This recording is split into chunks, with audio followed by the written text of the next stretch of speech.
Okay, so this week on Talking History, we're talking with JJ coming back. Even though it's a bye week, we're talking wide receivers. Um, not just it's too good. It's too hard to pick the top 10 like running backs. We could kind of had an inkling who was the top, but there's been so many great receivers that we really can't pick top 10 or say. Uh, Starting off in 1961 with the guy who scored the first touchdown. Um, we will go ahead and get into it. Uh, because like I said, the receivers not just in my namesake, but there's been a lot of good receivers in the history. So Skull Vikings, let's win this game. Skull Vikings, honor in the name. Go get that first down, then get a touchdown. Rock 'em, sock 'em, fight, fight, fight, fight. Go Vikings, run out the score. You'll hear us yell for more. V-I-K-I-N-G-S. Skull Vikings, let's go.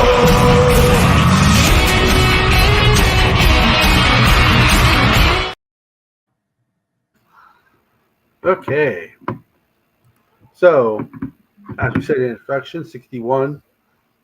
From now the beginning years of the Vikings history, they didn't really have it was a while before they had a receiver that was worth noting. They had like guys like Tom Adams, Oscar Donahue, Charlie Ferguson, Jim Boylan, uh, Paul Flatley, which is probably the first was uh, was probably the first main go to guy, but yeah, it was. Those was two early years, one was Yeah. Jerry Reichow, who years later ended up working for the Vikings. Yep.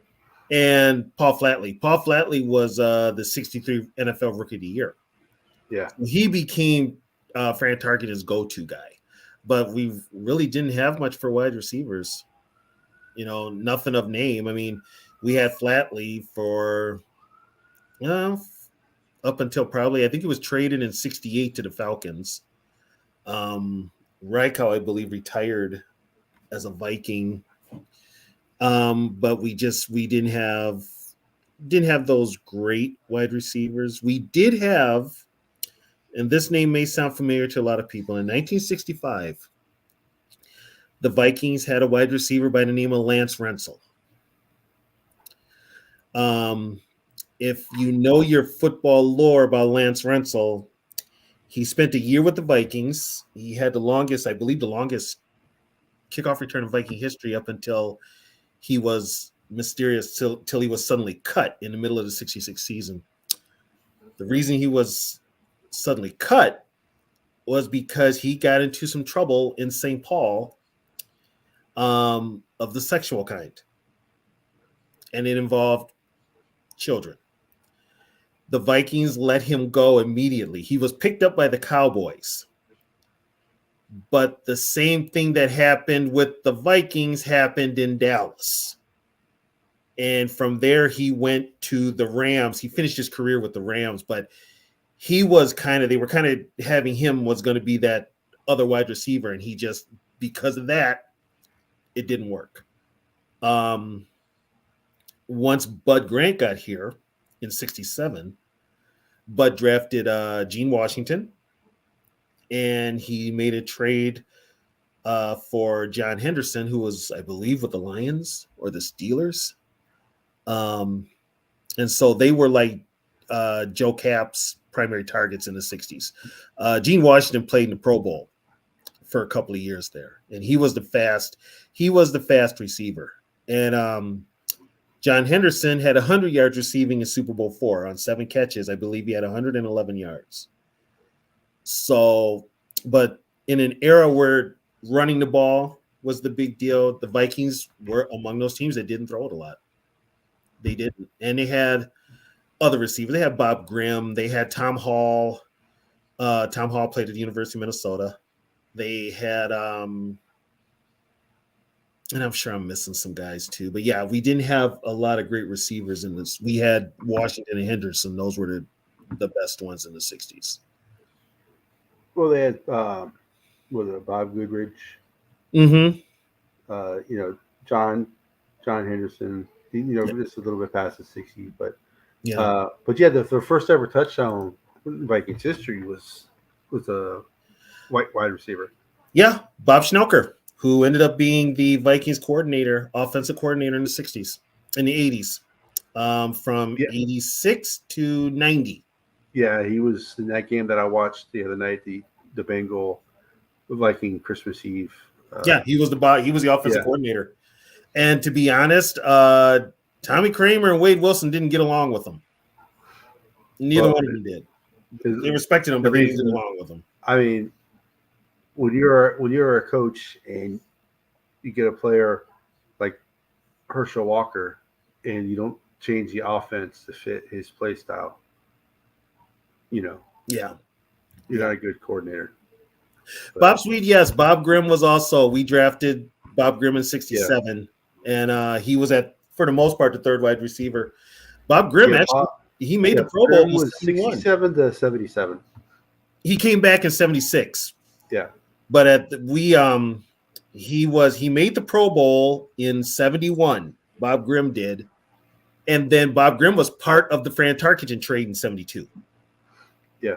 Yeah, he played with the Giants, and then he also played with the Bears because Jim Finks was there, and he finished his career with the Vikings. But yeah, Bob Grimm was actually a very good receiver.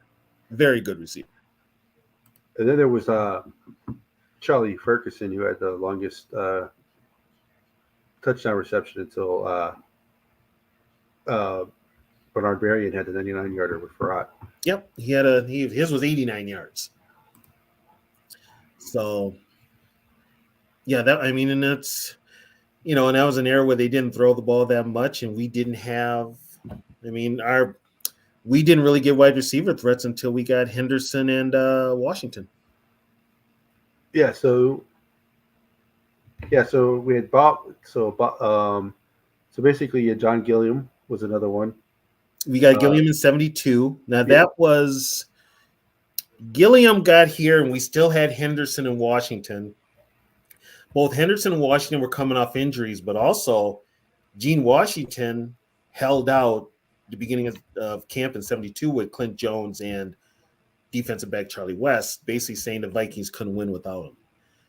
So he had the injuries, and then he got hurt again, and it got to the point where the only deep threat we had as a receiver up until '72 was John Gilliam. So 73 rolls around. The Vikings move on from Gene Washington. He went to Denver. They let John Henderson go. They brought in Jim Lash from Northwestern. And they also picked up Carroll Dale from the Green Bay Packers. And Rhett Dawson as well. And Rhett Dawson, yeah. He was mostly a special teamer. And I think there was another one they picked. Oh, Gary Ballman was a tight end. But that was in '73. And then '74, Jim Lash went into the starting lineup. But they also drafted, I'm trying to think, John Holland and Sam McCullum. So John Holland, Sam McCullum were 74. Yep. Uh, Now, in that offensive scheme, the Vikings never really played a 3 wide receiver set. They never had to because that third wide receiver was usually Chuck Foreman. So you usually had your starting wide receivers, but your third wideout would be Chuck Foreman. So they never really had a third wide receiver set. It was always Chuck Foreman was part of that. well, back then, a lot of teams did have a 3 wide receiver set. Yeah. Chuck was he was a wide receiver in college. He had played wide receiver in college, and he could catch. So that actually, we never got into too many real third and long situations. Let's just put it that way.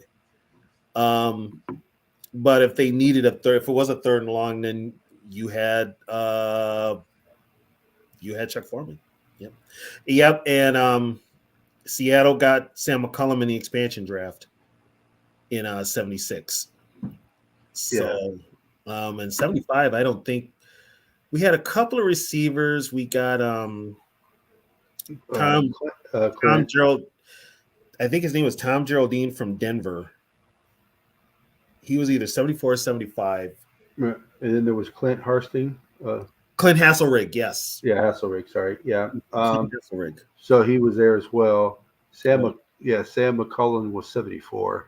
Yeah, 74 to 75, and then he was in the expansion draft. Now 76 rolls around. 76 is one of the first, probably the two first known wide receivers for the Vikings came in. That would be Sammy White and Ahmad Rashad. Yep. We got Sammy in a draft, and this was because John Gilliam had made a noise. He wanted to play back home, which was Georgia. He wanted to play in Atlanta. So the Vikings basically let him go to Atlanta to play. I don't know if it was a trade or what, but he ended up in Atlanta. We drafted Sammy White.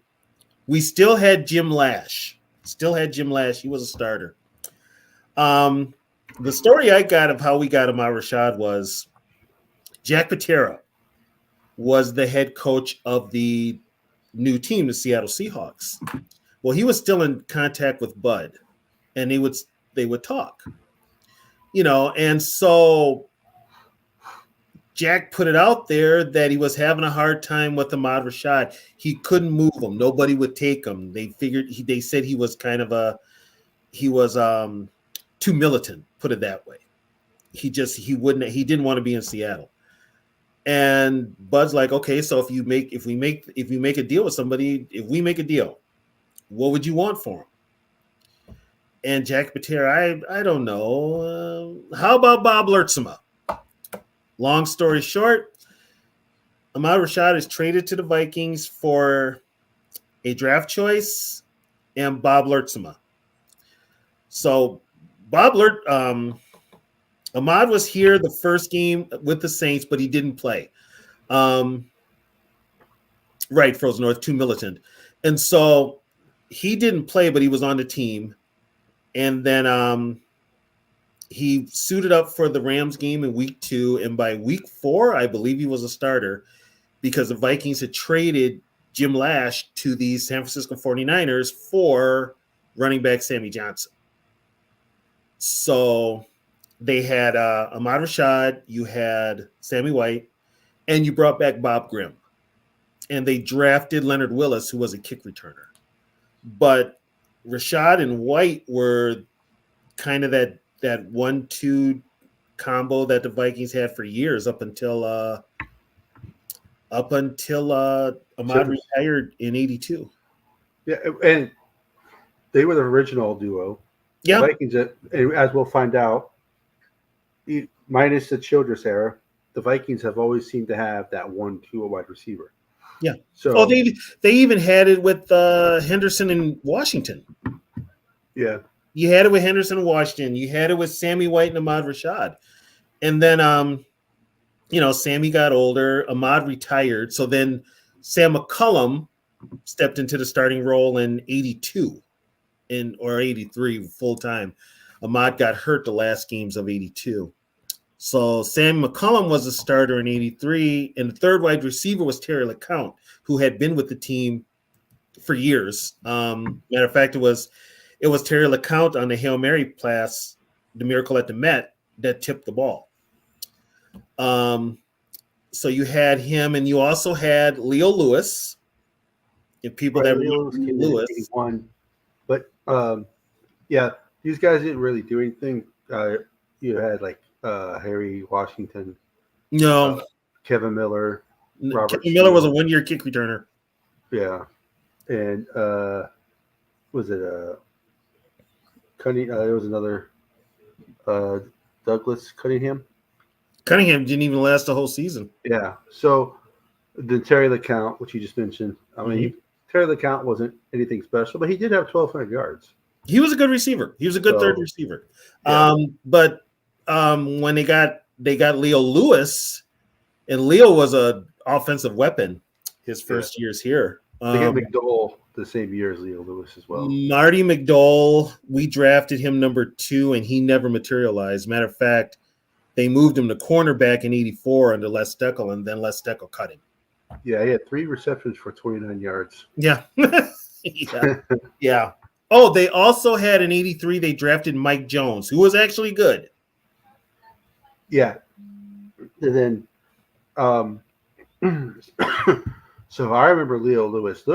I remember Leo Lewis. I remember him doing sometimes wide receiving, but I remember, Leo Lewis mostly as a punt returner. Yeah, he was a punt returner. Later on, he was a punt returner. I mean, he was older when he came to the Vikings anyway, because he had spent time in Canada. Yeah. His dad played for Bud Grant. But you had Leo. Leo was actually, in the Les Steckel year, our top receiver with 47 catches. He was our top wide receiver in '84. Sammy White was hurt most of the year. Sam McCullum was gone by free agency. The Vikings would not re-sign him. Terry LeCount got cut. Steckel cut him. The only receivers we had were Mike Jones, Leo Lewis, Dwight Collins, who caught a TD pass, and I think in week 3 against Atlanta, and then went AWOL. Yeah, he had 11 receptions, 143 yards. Yeah, he went AWOL in the middle of the year, I believe. Well, if Les Steckel was my coach, I probably would have went AWOL too. I would have did like Keith Millard and just not signed. I just wouldn't have signed. I don't even remember who all our receivers were in '84. We have Billy Waddy from the old Rams player. He was with the Vikings in '84, but they didn't. I mean, offensively, they couldn't do anything. Yeah. And then when Bud comes back, his starting went. That's the year we got Anthony Carter. Yeah, we also got one of the best names ever that same year, Buster Rhymes. Yeah, who was predominantly a kick returner. Yeah, predominantly a kick returner. So in '80, so when Anthony Carter came in '85, so it was Leo Lewis and Anthony Carter pretty much. Yeah, Mike Jones. Right. Mike Jones. Then Mike got traded in '86, and Hassan Jones stepped in. Well, and they also got Gustafson too. Yeah, and Jim he missed '85 with injury. He spent that year on IR, and then Jim from '86 to '90 played every game. Yeah, he was the number 80 before Chris Carter got here. Yep, he was the local Viking because he played at St. Thomas University. But then that was the other combo we had.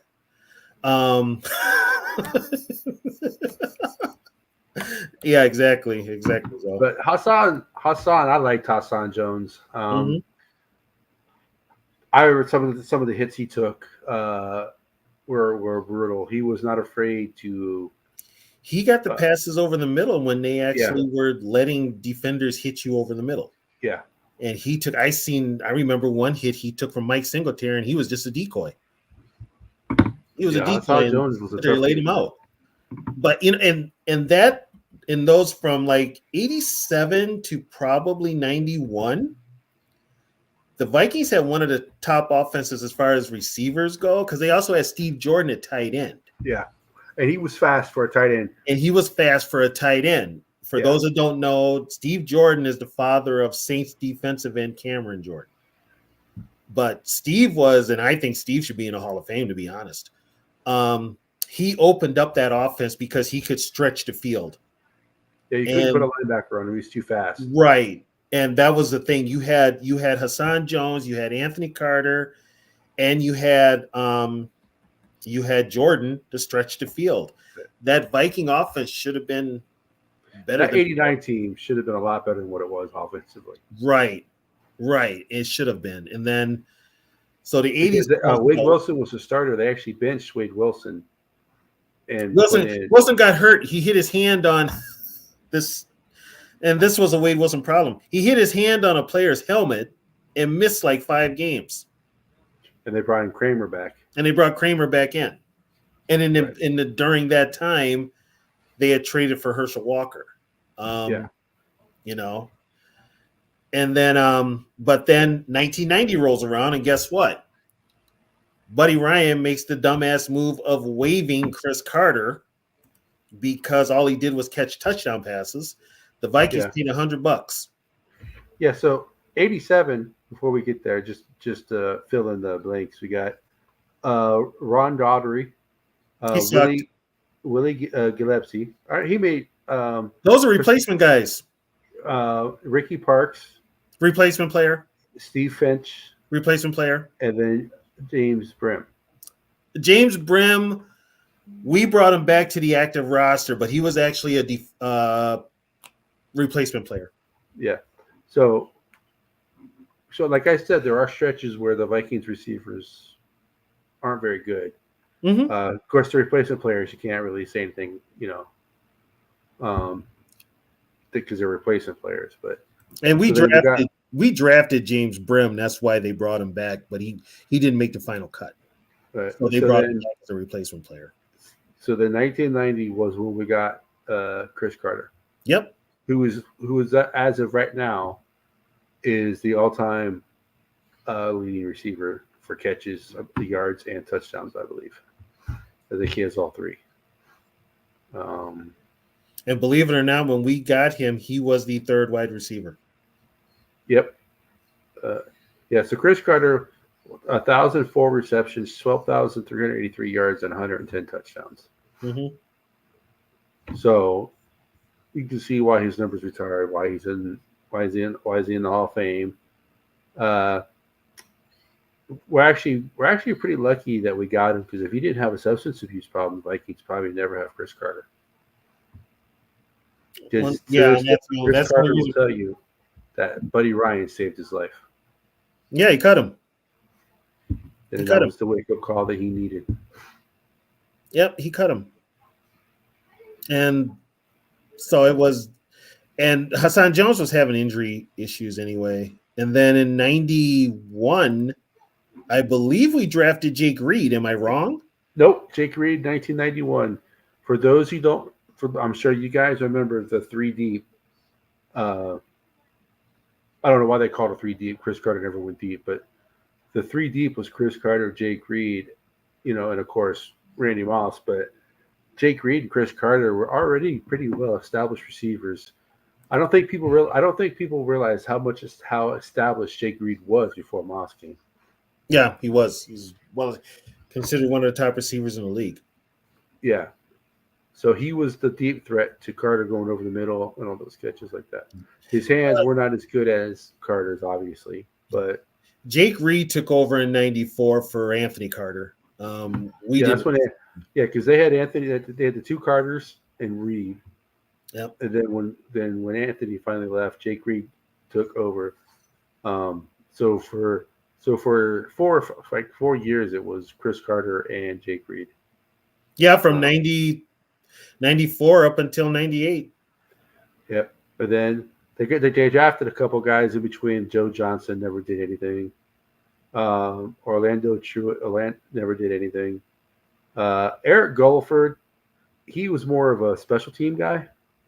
Yeah, he had one big catch against the Packers, and that was a highlight. Yeah, he was a punt returner. And then the guy that Bob Sweet just mentioned, the missile, Quadri Ishmael, never as good as his brother in college. No. I think he might have been he might have been a better pro than his brother, though. Kadri had the problem with the drops. He just would drop passes. What is it about that number 82 and droppies? I don't know. But yeah, he would drop a lot of passes. And then we drafted now see, this is where he was I don't know if he was a wide receiver or running back or what, but David Palmer. Yeah, David Palmer out of Alabama, I believe. Yeah. It was 94. He was more of a special teams guy, though. Right, but he was our third down. He would come in on passing Yeah. downs and Yeah, he was a third down. When they actually back then, when there was actually a third down specialist, he was he was that third down a specialist. third down specialist. Yeah. I like David Palmer because he kicked return, he punt return, third down back. He could do it all. He could even play do it quarterback. all. He could even play quarterback. Yeah. He was kind of that jack of all trades, as they called it. Number 22. Yep. But they never. But once they got the GOAT, that changed the dynamic. That changed the whole picture of the Viking wide receivers for years to come. Because since then, we've been trying to find players to live up to that, to live up to what Randy Moss. Which is why no one should be ever wearing 84 again. Which is, yes, exactly. That's why 84 should be retired with the name Moss up in the rafters and should not be worn. So the same year they drafted Palmer, they got the best special teamers. Definitely the Vikings' best special teamer, but probably one of the best just NFL in general special teamers, is Chris Walsh. He never really was a receiver. I mean, he did catch passes. He did, I think he was probably the fourth or fifth receiver the whole time he played here. But he was by far and away. He didn't catch too many passes. He's more of a decoy, but he goes a good blocker. Yeah. But he was a special teams guy.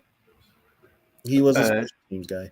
Yep. And then the year before Moss, we got Matthew Hatchett. The actor. He's an actor now. Yeah.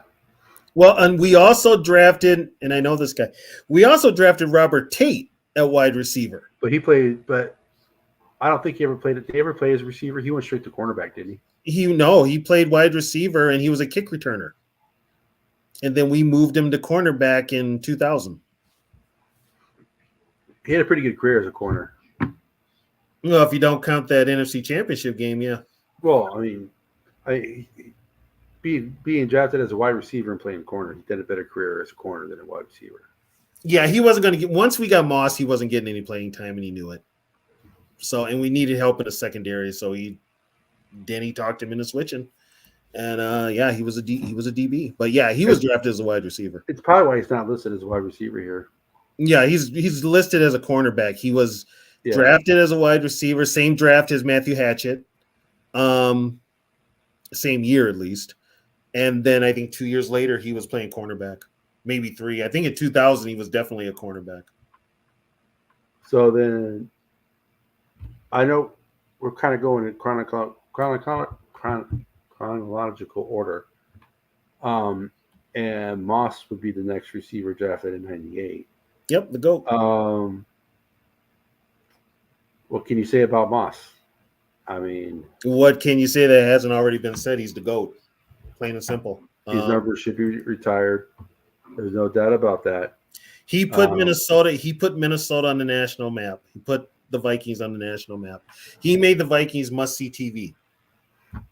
Yeah, I mean, this is the reason why this person is, the Vikings. Yeah, fan. That's why he's a Vikings fan.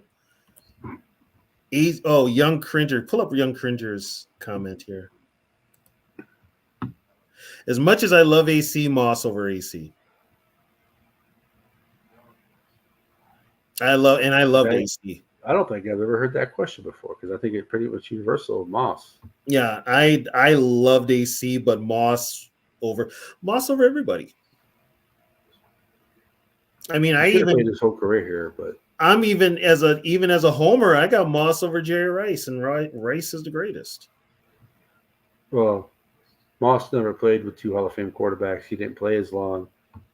But when you put Moss's numbers up against Rice's numbers for the time that they played, Moss's numbers are better. But what he did with Brady, though, that year with Brady, yeah.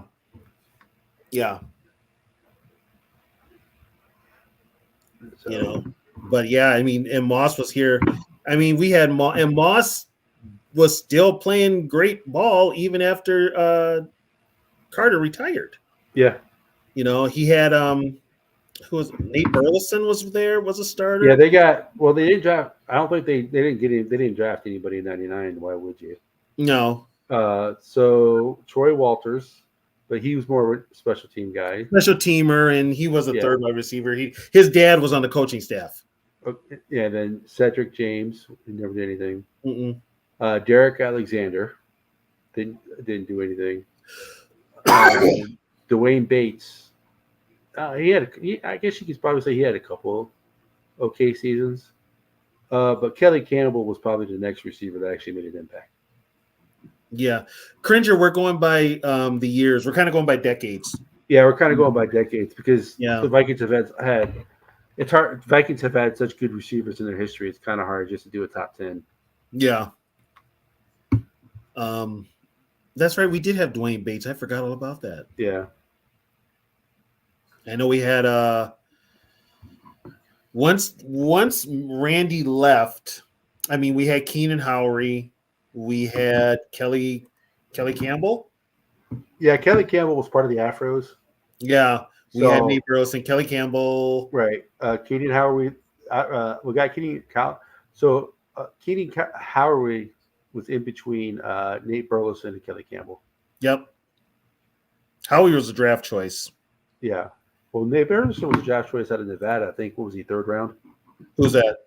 Nate Burleson. Yes, he was a third rounder. He had 30 round out of Nevada. So. And then once Randy left in 05, Burleson proved he wasn't a number one. no, but the Lions wanted him. The Lions wanted him. Yeah. And so they put a poison pill in that contract like we did with the Seahawks for Hutchinson that year. Yeah.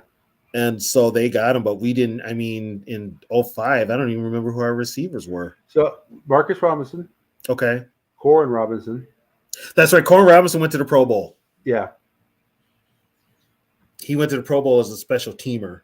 But we didn't actually draft Corin Robinson. We signed him as a free agent. We signed him as free agents. I think Seattle drafted him. Yeah, but he had the same problem Carter had. Yeah. And when he came to Minnesota, it's just like Chris Carter, they were able to fix him. Well, he got cut in training camp because he was late for a team meeting, so Childress cut him. Well, Childress is an asshole. We all know that. Right. But Childress he wasn't late because he was drinking. Yep. So, like we ranked the top 10 the coaches of all time in Minnesota. We've only had 11, so it kind of was a top 10 list with KOC being an honorable mention just because he was in his first year. But we both had Brad Childress. I think I had Brad Childress 8th, and I think you had him 9th. He's the worst ever. I had Les Steckel. I thought I had Les Steckel the worst. I got Childress worse than Steckel because he was here longer for the bullshit. So, but he was pretty low on our list, mainly because he was an asshole. Yeah. Yeah. We had Marcus Robinson. We had Travis Taylor. Yep. Well, Travis Taylor was not very good, but he was the better of the two receivers of the Vikings. Right. Who was a wide receiver that was cut on Christmas Eve? I believe that was Robinson. Was that Marcus Robinson? Yeah, I believe so. Yeah. Childress cut him on Christmas Eve or something like that. Yeah, that's what makes him even worse of an asshole. Yeah. And then 06, what was it? 06 07. 5 they traded Moss to the Raiders. Yeah, and then we drafted. We're not even going to talk about this guy, Troy Williamson. Okay, there's his name. That's all you need to know about him. There's nothing else to say about that sorry SOB. Okay, Tony could catch better than he could. God, I have had dogs that could catch better than him. He was just. I think what got the Vikings excited about Troy Williamson was because he went to South Carolina. Was he had a touchdown on a screen pass that went 99 yards, and he caught the pass and he just ran away from everybody. So it's kind of like the Bengals receiver that they just drafted a couple years ago, the really fast guy who sucked. The guy who ran the 4.2 at the combine. Yeah. Yeah. So it was kind of that situation. He couldn't catch at all. I was actually surprised the Vikings drafted him when they did. Lieber. It was an overreaction to lose him also. Yeah. Ben Lieber tells a story. He was wide open for a pass. They were in Denver. And he's wide open, and the ball literally bounces off his helmet. His face mask. And Lieber's like, I felt so bad for him. I wanted to give him a hug. because he was so fast. He was so wide open. Yeah, he was Because fast. so fast. I only saw him catch one TD pass as a Viking, and I think that was against the Bears in 07. I think he had. I think he only had like 3. And I only saw one. So, and then we're getting into some pretty bad receivers now because we didn't have very good receivers when Brad Childress was a coach. So after Travis Taylor, we got Martin Nance, Bethel Johnson, Billy McMullen. McMullen was part of the. We traded Philadelphia. Oh, you know who was? We traded Hank Baskett to Philadelphia for McMullen because Childress was familiar with him. So we traded Hank Baskett, who came back to the Vikings, by the way. Yeah. And then the first person to wear 84 after Moss was Andre Allison, whose big highlight and only highlight was a 104-yard kickoff return against the Lions. Yeah. That was it. And then Robert Ferguson wasn't too bad. No, he was actually pretty decent. He's a better blocker, though. He could block. I think he's a former Packer, isn't he? I believe so. Okay, yeah. And then there was Bobby Wade. Former Bear. He was good. Former Bear. Another great Childress signing. And then next 2 guys actually produced for the Vikings. Sidney Rice and Bernard Berrien. Yeah, Berrien in a trade, Berrien was from Chicago, I believe. Yeah, from Chicago, and then Sidney Rice got killed because Sidney Rice got killed when the Vikings drafted him because he went to. I saw you earlier, Mom. Hello. He went to the same school as Troy Williamson, so when the Vikings drafted him, they're like, "Oh no, another receiver from South Carolina." But this guy, Sidney Rice, was a hell of a receiver. Rice was better. Only reason Rice screwed up was because he should have got off-season surgery and he didn't. Yeah. Yeah, he didn't. And that pissed off the Vikings. Yeah, but he also he kind of the 09 season was probably his best season. I think he actually had a quarterback that could get the ball to him. And he also believed. I also think that Favre relied too much on Rice because that interception that he threw in the championship game was to Rice. Rice had become his go-to guy. Yeah. Well, I mean, it does help that when you catch everything thrown to you as well. Well, and don't forget, in 09 we also drafted Percy Harvin #1. Percy fumbled. I think didn't Percy have migraines that game? Percy had trouble with migraines. He fumbled in that championship game. Berrien fumbled in that championship game.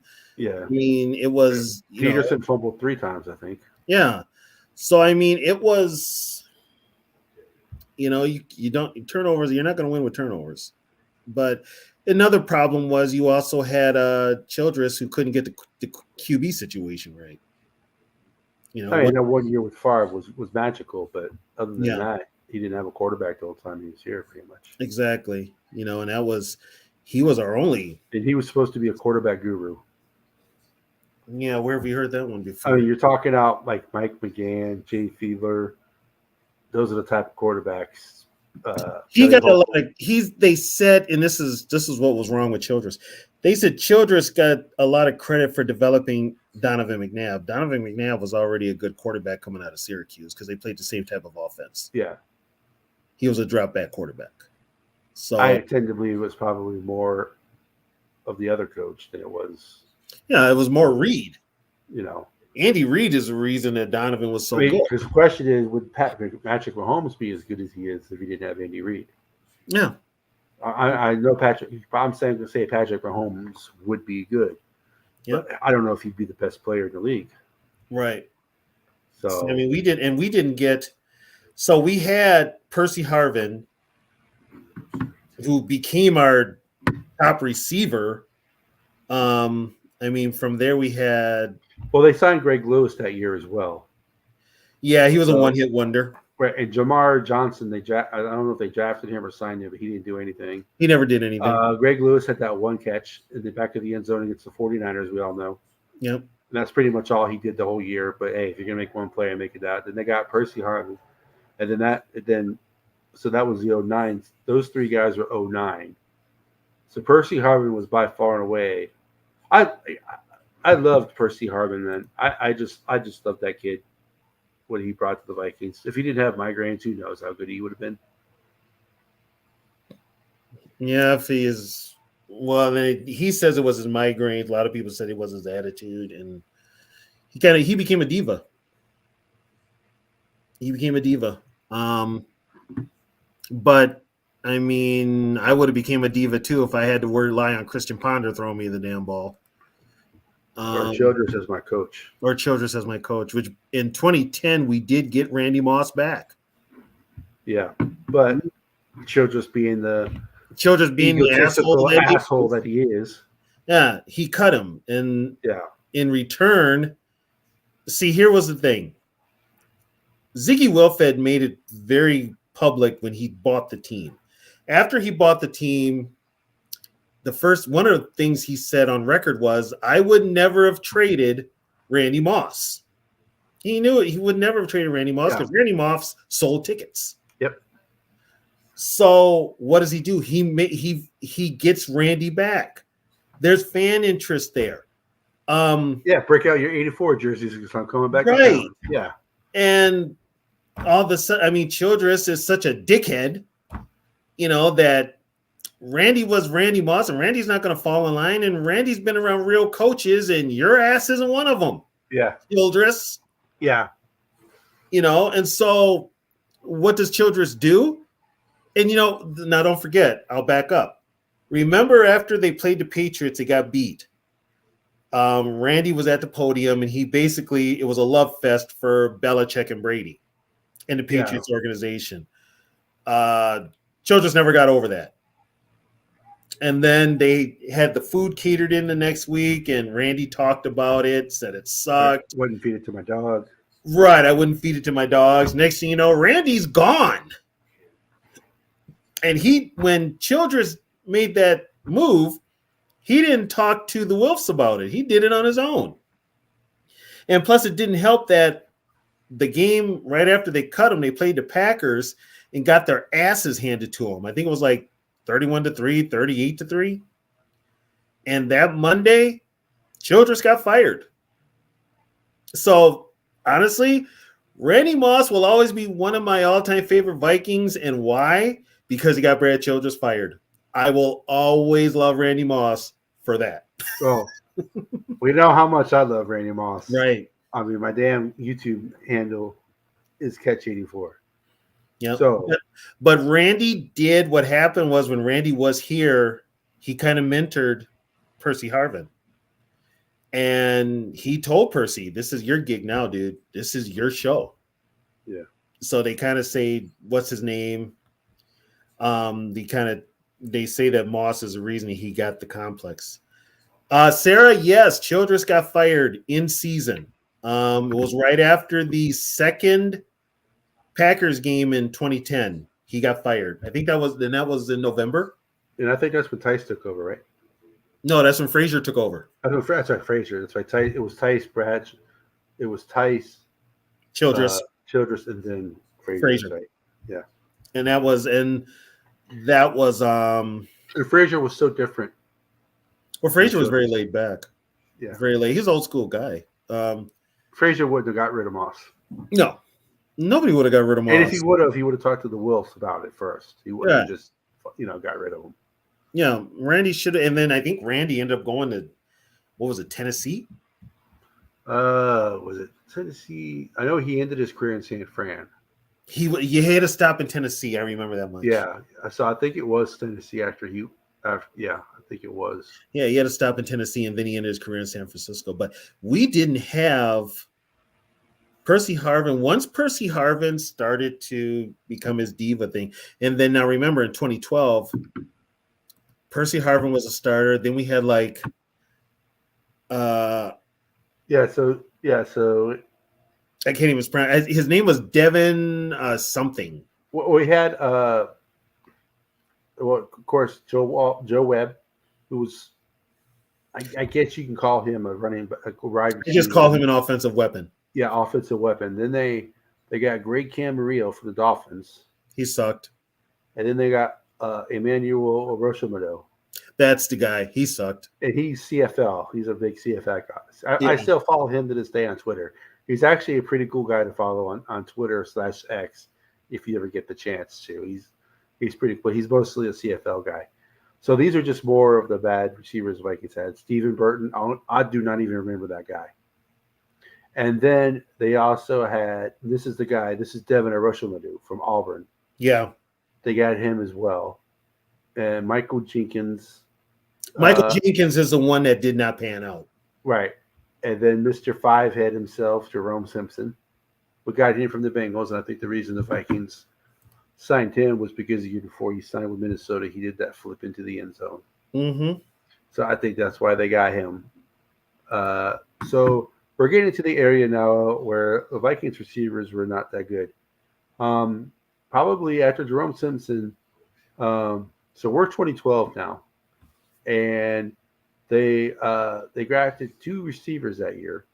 They drafted both from Arkansas, Greg Childs, who was probably better than his teammate, but his knees were so bad he never played it down. He never played it down. Right.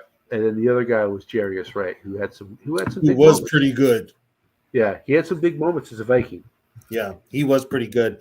But Yeah. Greg Childs was supposed to be that big body replacement, but Right. his knees were just shot.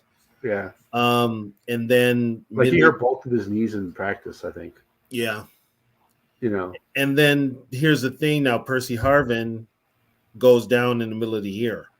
Yeah. And Percy basically shuts himself down.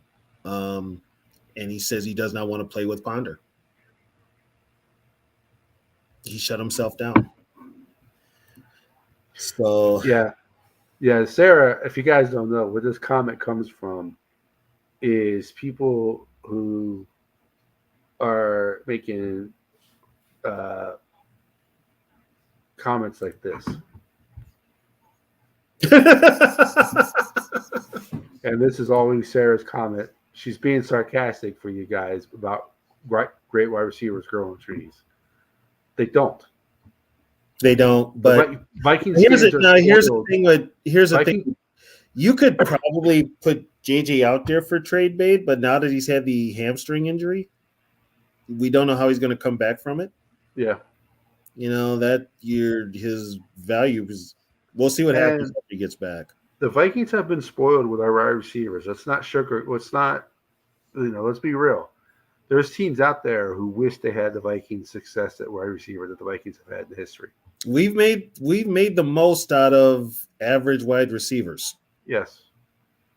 This team has made the most out of a lot of average wide receivers. I mean, there's a lot of teams out there. I mean, look at the Chicago Bears for one. God, the Bears haven't had a decent receiver since what, Musa Mohammed? Yeah, pretty much. Jeez. They got a couple good ones now, but they don't have a quarterback as usual. But other than, I mean, you got teams. There's teams all over the place that don't.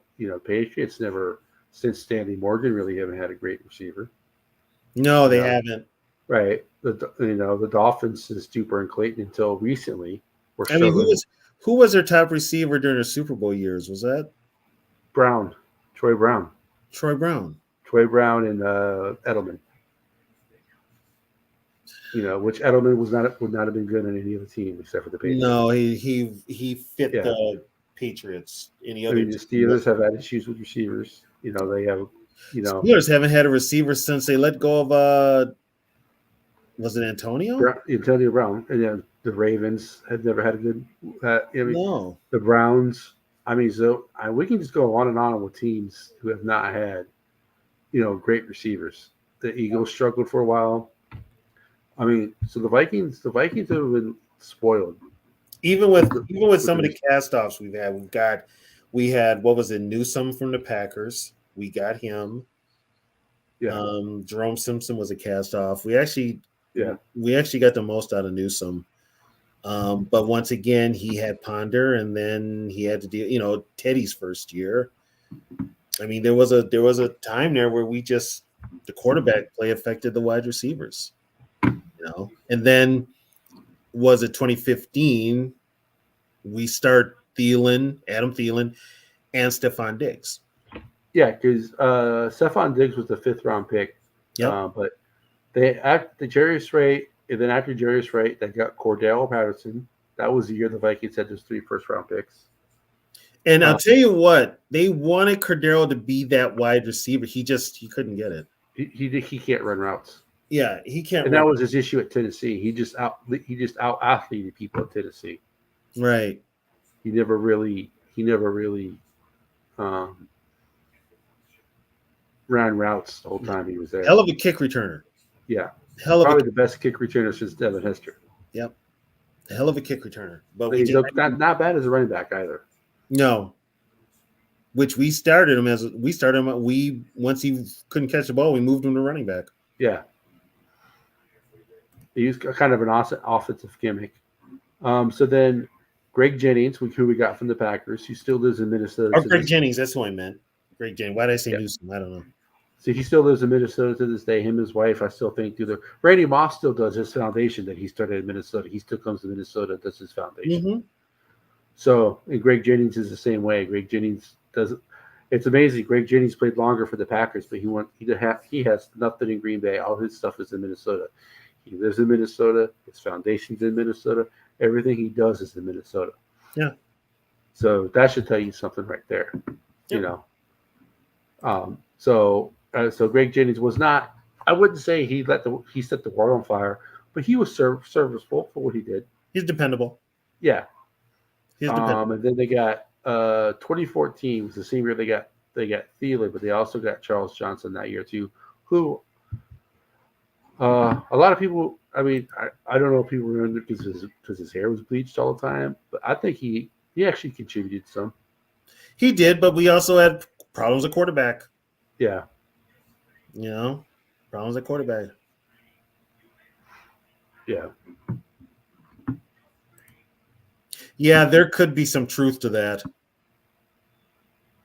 There could be some truth to that.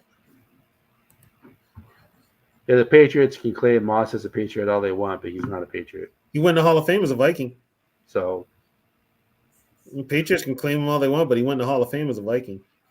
He had that one great year when they went 16-year, and that was the only time I rooted for the Patriots to win the Super Bowl because I wanted Moss to get his damn ring. And they managed to screw that up. Yeah. They managed to screw that up. You go 16-0? You're 17, 18-0, and then you get to the Super Bowl and you blow it. Yeah. Yeah. No, and the Patriots do that, but Moss's best years were with the Vikings. Yeah. I mean, he had that 1 year with Brady, but Brady's the best quarterback of all time. Right. Also, when Randy Moss was inducted into the Hall of Fame, who did he thank most of all? Danny Green. Yeah. We don't know. Question. There's a bunch of numbers the Vikings haven't retired that they should. And the next one they should retire should be 84. No questions about it. Yeah, 84 should be retired. They never retired Carl Eller's number. They never retired Paul Krause. Look at the guys who have worn 84 since Moss left. They're all jokes. Oh, yeah. Every single one of them. Yeah. At least Paul Krause's number has been sort of saved by Harrison Smith. But, yeah, his 22 should be retired as well. But, yeah. David Palmer gave respect to the number. Yeah.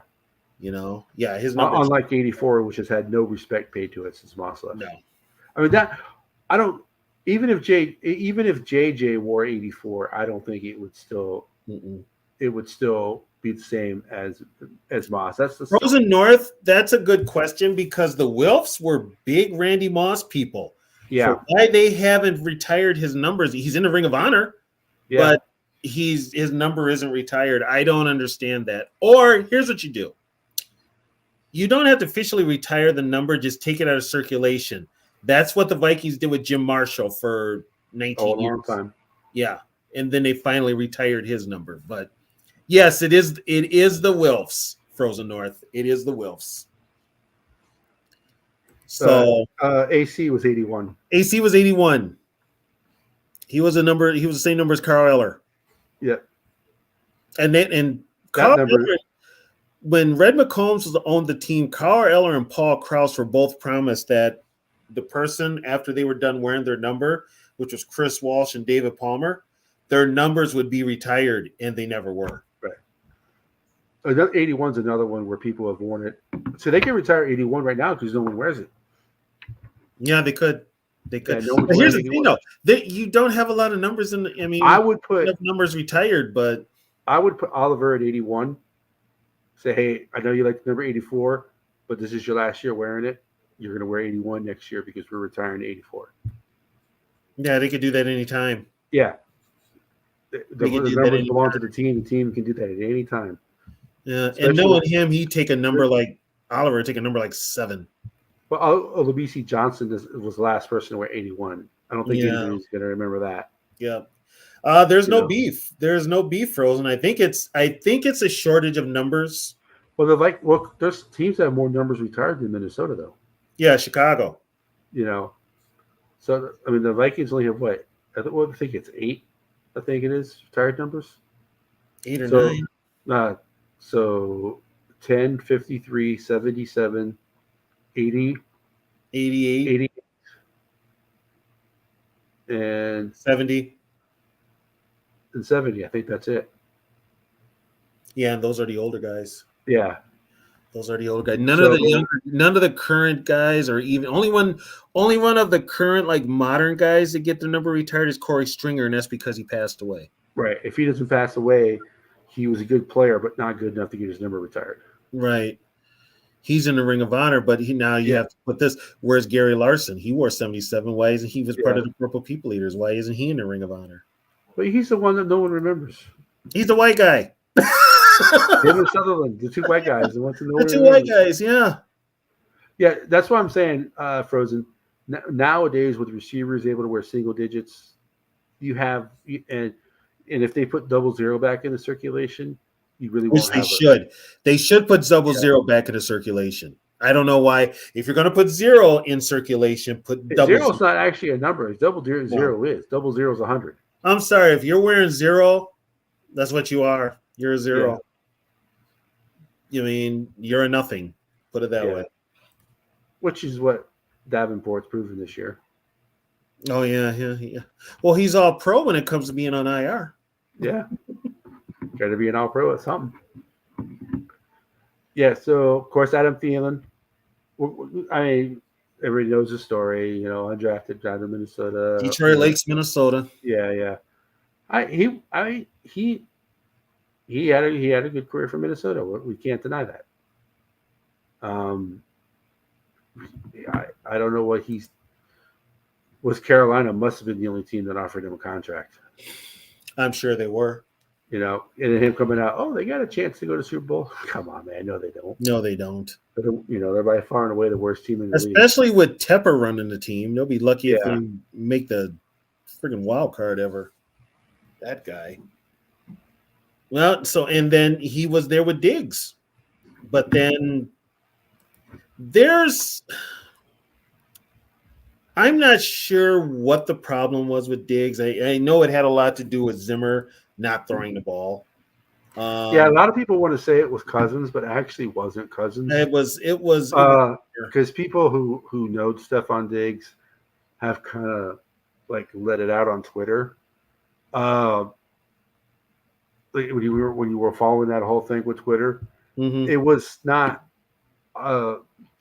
Cousins might have been a very small part of it, but he wasn't the reason why Stephon Diggs wanted to leave. Because look at Stephon Diggs' numbers when he was here. He left because he thought Zimmer ran the ball too much.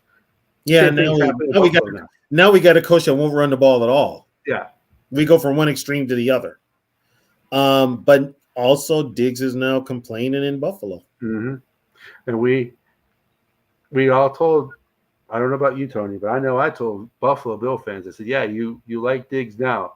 And I said, don't get me wrong. I appreciate what he did as a Viking. I appreciate the Minneapolis Miracle. I appreciate all that. But when things start getting rough and things aren't going his way, the way he wants them to go, Oh, he's a diva. he's going to start chirping and he's going He's a to diva. want to talk about wanting to get out. And of course, all the Bills fans are like, "No, that's not going to happen." Well, you know what? It's happening. Well, he's all happy now because I guess they catered to him, which is what Diggs wants. I don't think now he's not that happy either because now No. Gabe Davis is getting his passes. Yeah, Gabe Davis is still number one right now. Yep. Gabe Davis is getting his. Isn't Diggs 30? He's got to be around there. He was drafted in 2015. Hey, he's damn near 30. Yeah. Yeah.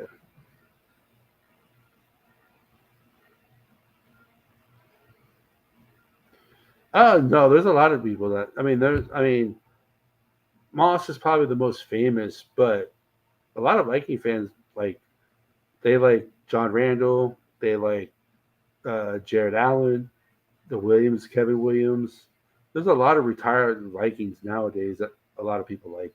And the funny thing is when you think about the Vikings and when they still think about, that comes up all the time, it's Fran Tarkington. Yeah. Fran Tarkington are Purple People Eaters. Which, by the way, the defensive line hated that nickname, but that's what a lot of people. Moss in the modern era for like this generation is when you think of the Minnesota Vikings, you think of Randy Moss. Yep, you think of Randy Moss.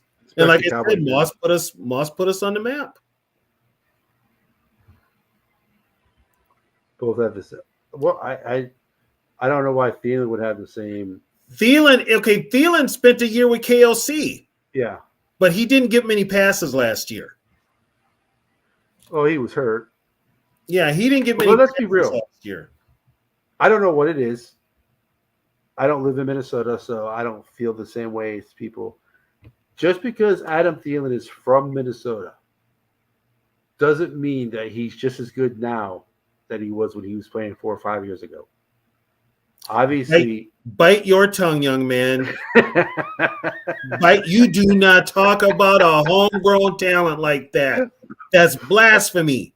But like I said, I don't live in Minnesota, so I can see it. But he's not the same player he was. I don't blame the Vikings for how much money he was going to make, and how far his production went down. I can't blame the Vikings for getting rid of him. Isn't he like the only dependable receiver now that the Panthers have? Pretty much, because they traded all the other ones. They traded DJ Moore, so and now we've got JJ, Addison. So, and we'll see what happens with JJ's career.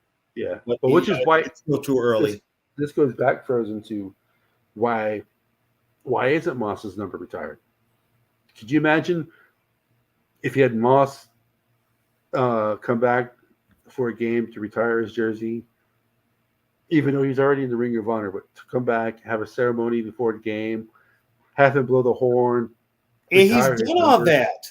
He's done everything except get his number retired. Right, but I'm saying have him come back. And that's right there, now that you mention, is a real head scratcher as to why his number was not retired. Mm-hmm. Maybe after it gets up, maybe they'll say after we're done with it in circulation, we'll retire it. But they haven't. And this is the Wilfs. This was they love Randy. I swear to God, I don't think the Wilfs knew about the Vikings until Randy Moss got there. I don't know about that, Bob. But all I'm saying is, whenever someone makes a catch on somebody, they don't go, "You've been JJ." Really, Bob? You've been mossed. Really, Bob? Yeah. Really, Bob? You're an old school guy, Bob. You should know better. Oh my God. The only real catch that JJ's made in his short career is that catch in Buffalo. Yeah. That's it. And Moss did that all the time. Moss did that all the time. Yeah. You've been mossed. There's a reason why it's a verb. Moss did that all the damn time. That was common. That was like every game. Yeah.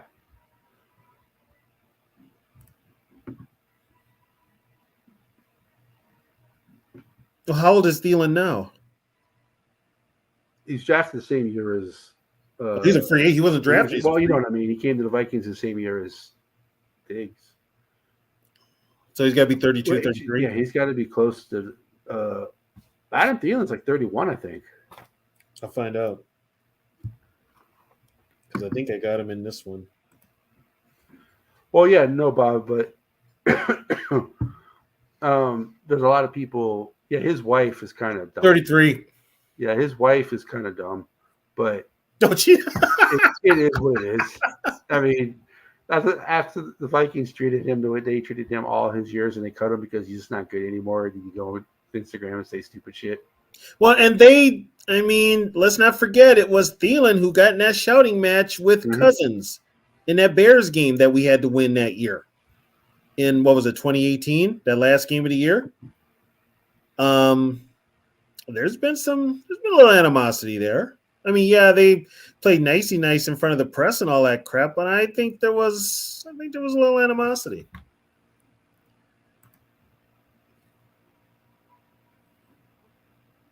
Oh, they're yeah. Actually, that would be overshadowed by you know who. Yeah. Yeah, that would be overshadowed. He should have went to the Chiefs. The Chiefs would probably have 2 more wins this year than what they have because he's not dropping those passes, especially the one against the Eagles. I mean, he may not have been that wide open, but he wouldn't have dropped that pass. No, he can still catch. You know. So then,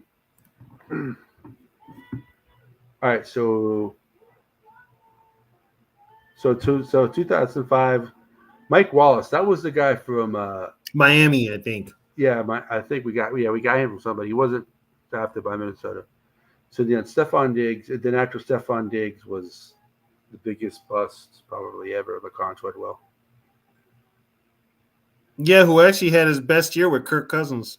Yeah, the Vikings. As we done on one of our other shows, we talked about the first round draft picks. Thank you, Sarah, for that idea. So the Vikings, with all the first round picks they've only had 5. I think we said 5 bust, and Treadwell is one of those. Treadwell's a bust. Williamson was another one.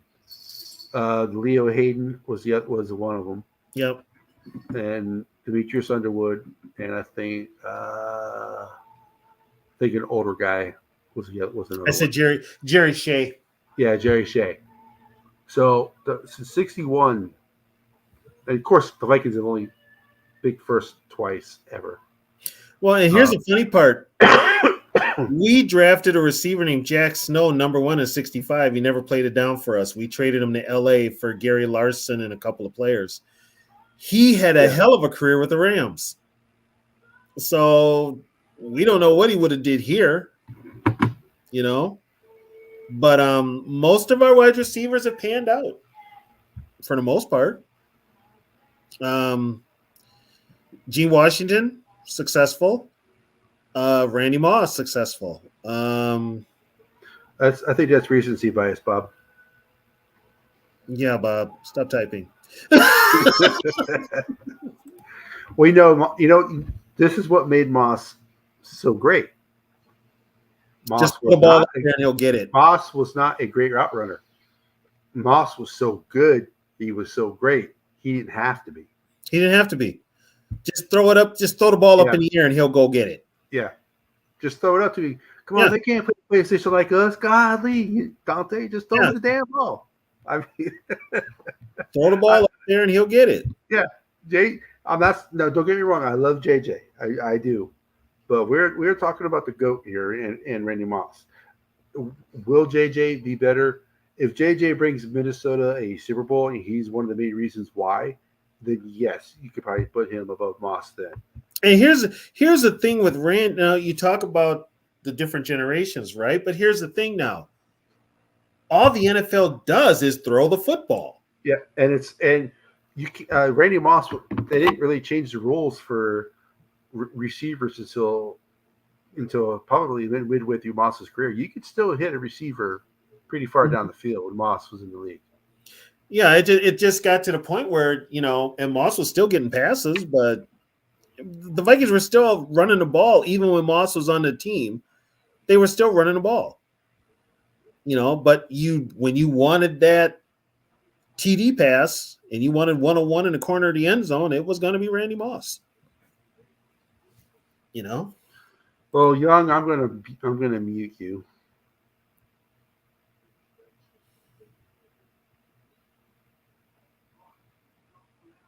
Yeah, some of you guys need to be muted.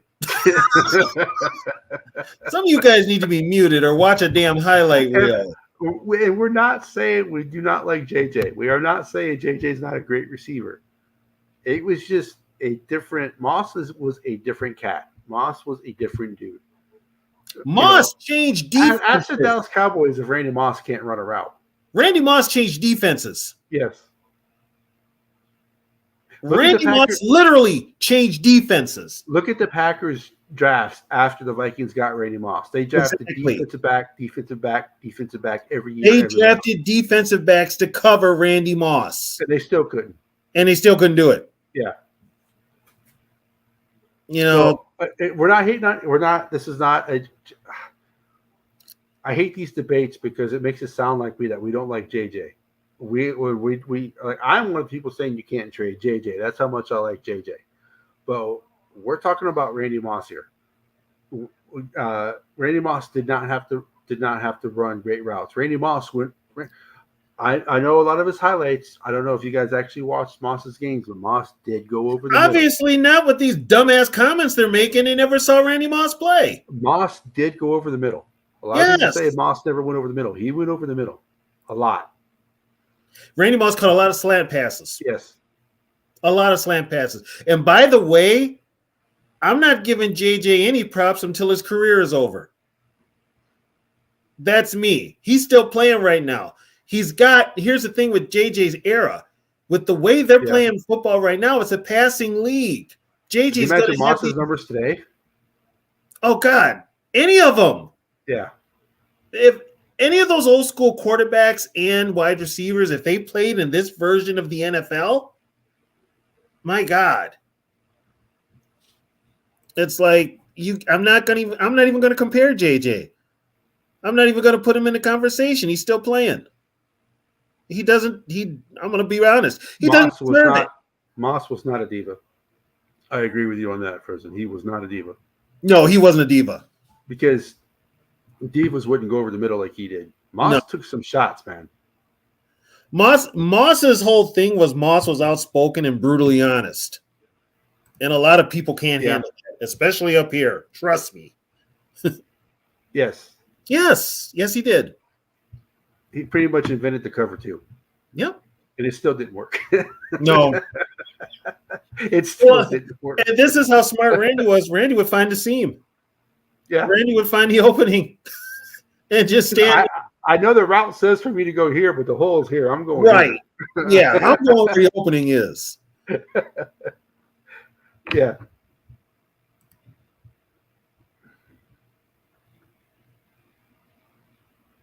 Well, and here's the thing: JJ's still playing, so you can't compare him. Yeah. I mean, don't get me wrong. Don't get me wrong. We both love JJ. We both say don't trade him. I think Tony might have got a hair up his ass and said trade him at one time, but I still have a hair up my ass and say trade him. I don't think we trade JJ. I think you want to know why I say trade JJ and all? Because here's the thing: I'm a defensive guy. Yeah, I'm just gonna be honest. Fuck wide receivers. I don't like them motherfuckers. I'm a defensive guy. Fuck them. I don't think Megatron's better than Moss. Look, they ran two totally different offenses. They did. Megatron also played after Moss when the rules were more relaxed. Well, and here's the thing: Calvin was all the Lions had. Yeah. But then, Calvin. We're not saying Calvin Johnson's not good. We're not saying that. I'm not taking nothing away from Calvin. No. Yeah, the man was a beast. Yeah, I'm not taking nothing away from Calvin, but he's not Moss. Yeah. That shit that Megatron was doing later, Moss did years earlier. Yeah. They were both big. Yeah. But Moss was fast as well. Megatron really wasn't fast. But Moss was big and fast. He was, what was he, 6'4", ran a 4.2? Yeah, played basketball too. Yeah. So, yep, 3 touchdowns, 3 touches, and Yeah, 163 yards. it's still on. For those of you that have never seen Randy Moss play, it's on YouTube. Thanksgiving 1998, Vikings at Cowboys. Yep. The game that Deion Sanders conveniently got hurt in and didn't play. And if that game doesn't work for you, the Monday nighter against the Packers in the rain. In the rain, yeah, the Packer game is really the one. Yeah. Calvin didn't have to share with CeCe. No. You know what though? But he still, Moss still got his catches. Yep. Moss still Well, got. they were perfect for each other because Moss was the deep guy. Chris Carter was the guy who, on 3rd and 1, you needed someone to do a hook route. That was Chris Carter. They also had Jake Reed, too. Yeah, they had Jake Reed, and then they had Matthew Hatchett. And Yeah, and then Kelly Campbell was the 3rd guy. Kelly Campbell. Yeah, so, I mean, we're not taking anything away from JJ, but he's not Moss yet. No. He may never be Moss. He could eventually be Moss, but he's not right now. Yeah, Frozen North, he got 3 targets and 3 touchdowns. What does that tell you?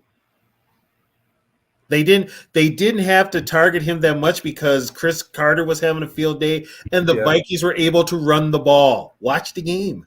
Yeah. Moss, what are you talking about? Moss couldn't catch a Hail Mary. Young, I don't know how old you are, but obviously young. Moss couldn't catch a Hail Mary. Okay. Moss didn't have to catch a Hail Mary. Yeah, Lord Duncan. We are the late show. We're the late Viking show. We do the late post game show. We are the late night. We are the late night show. So yeah, this is still live. We appreciate you. We appreciate you joining, man. I see you on One Bar and Luck Cookies all the time, so I appreciate you joining. Oh, further north, that was a premise. Okay. Okay. See what happens when you get these messages and they're joking? You never know it. You think they're serious. Oh. Okay. Which one are you talking about? Frozen North. No, which comment? Oh, dude, I watched it live. That was the premise of the joke. Oh, okay. Yeah, I mean, don't get me wrong. I love JJ. I mean, I think he's the best receiver in the NFL right now. Right now, he's the only offensive weapon we have. So I love JJ, but if you want to call me biased, call me biased. My name is Catch84 for God's sakes. So, I mean, here's the thing though, Catch, if you've seen enough Viking football, yeah, you know damn well it doesn't matter what era you've seen. Randy Moss is the GOAT. Yeah. I'm not an offensive guy, but I know offensive football. Randy Moss is the GOAT. Randy Moss literally changed the way defenses play wide receivers and play receivers like Moss. Yeah. Like I said, he's the only receiver that has a verb named after him. Yeah. Well, and here's the thing. I think with this current generation of Viking fans, there's a lot of them out there. They want their Randy Moss. So it's JJ. Yeah. But JJ is a great receiver. I'm just going to put him out there. But also JJ plays in an era where catching a football, you're basically what running backs used to be in the 70s and 80s. Yeah. The rules have changed. JJ's never going to take those hits that, okay, James Bowman, thank you. What about Sammy White? I bring that up. JJ will never face a hit like Sammy White did in Super Bowl 11. I mean, he lost his damn helmet. He lost his damn helmet. And this was an era where the helmets never came off like they do nowadays. And he hung on to the ball. Yeah. Right now, wide receivers can go across the middle and be no problem. Oh, hang on. Put up Young Cringe Gamer's comment.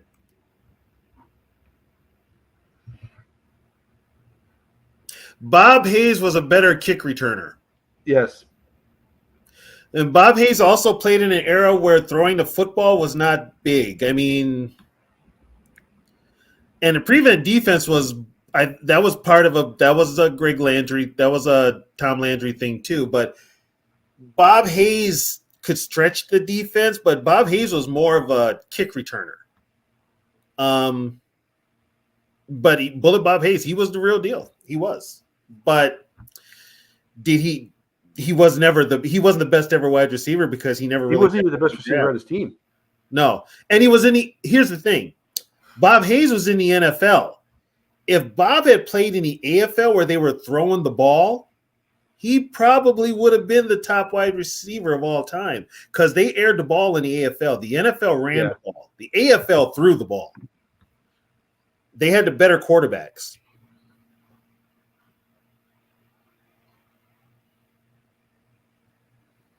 Yeah, Lord, you're very right, Lord. Because very right.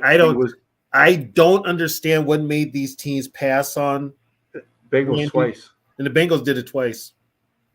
21st pick. Yeah, the Bengals twice. The Cowboys did it. He said he was going to make everyone pay, and he did. Yeah, he did. Especially the Cowboys. Oh yeah, and it was personal with the Cowboys. Yeah, it was personal with the Cowboys. Now, keep in mind, Deion Sanders didn't play that game. He all of a sudden conveniently got hurt. Yep, but he played the next year, and Moss and he got embarrassed. Yep, Moss burning like burnt toast. Yeah, no, we're not saying that Bob Hayes played in a different era. Yeah, Bob Hayes was not as big as Moss. He was just fast. But you know what? Bob Swede brings up something here. Lance Allworth was good, but had some defects. But Lance Allworth also played in the AFL. Yeah, for the Chargers. And that was, you had Lance. You had Lance with the Chargers. You had Don Maynard with the Jets. You had Otis Taylor with the Chiefs. You had Stanley Morgan with the Lionel. The Broncos had one. Lionel Taylor. Lionel Taylor, something. Yeah, like that, Lionel Taylor. Yeah, Fred Biletnikoff with the Raiders. Yep. You had, there were some players. There was some, and you had better quarterbacks. LaMonica. You had Namath. You had Dawson. You had Fouts. You had Fouts. Before him, you had John Hadle. Yeah. And you just had better quarterbacks. Who did Buffalo have? Jack Kemp. Yeah. The governor, the senator. Yeah. So it was the NFL was still that ground and pound where the AFL was let's air the ball out. Yeah, Tarkenton was an AFL quarterback playing in the NFL. Yeah. Yeah. And he was drafted by an AFL team too. Because the Vikings were originally supposed to be an AFL team. Yep. And that was But George Halas said nope. Yeah, that's our first ever Vikings vintage episode, by the way. Yeah, we beat the Bears. Yeah. We beat the Bears. Yeah, and at that time, if you lost to the Buccaneers, you were not going to the Super Bowl. Yeah. Yeah, that was the whole thing. If you lost to the Buccaneers, you weren't going to the Super Bowl. And we lost to Tony Dungy's Buccaneers. They were the only ones that we beat them beginning of the year, 31-7. I was at that game. That was Randy. But both games they played tough. Huh? Both teams they played tough. Both games they played tough. Well, they knew each other too well. Yeah.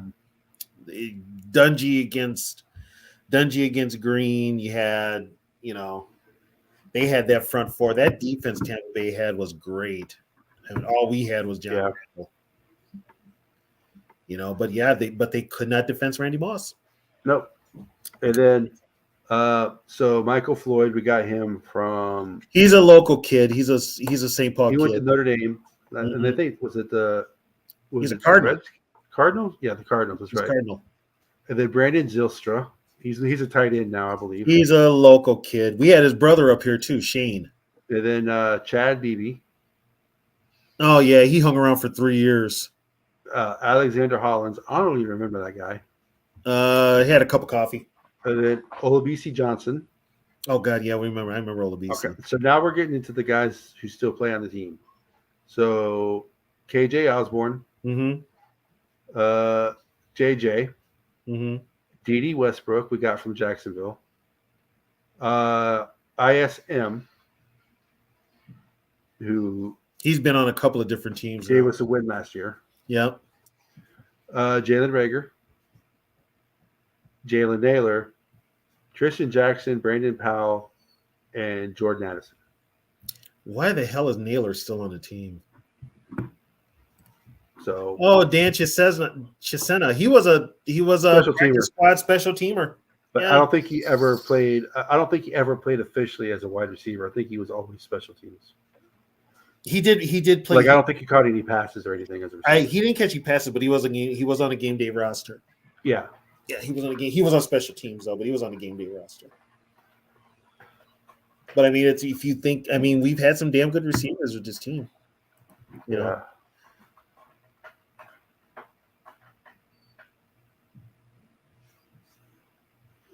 How important was it? Well, I mean, Rogers wasn't the same after he walked into a bar. No, It's the old joke, but I'm going to say something. I'm going to be honest. The downfall of the Packers was that defense. The downfall of the Packers was Gutekunst. Yeah, and he let the defense go to hell. Yeah, you know.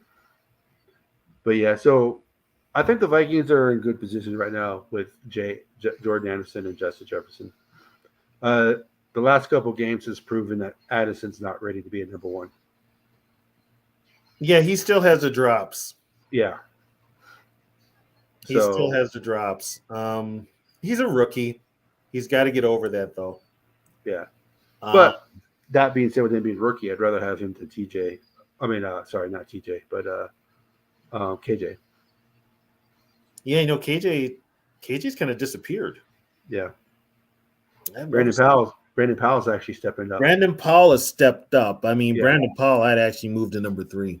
So when JJ comes back, is Brandon Powell the third receiver? He should be. He may quietly be the third receiver. It's hard to say with KLC. I don't,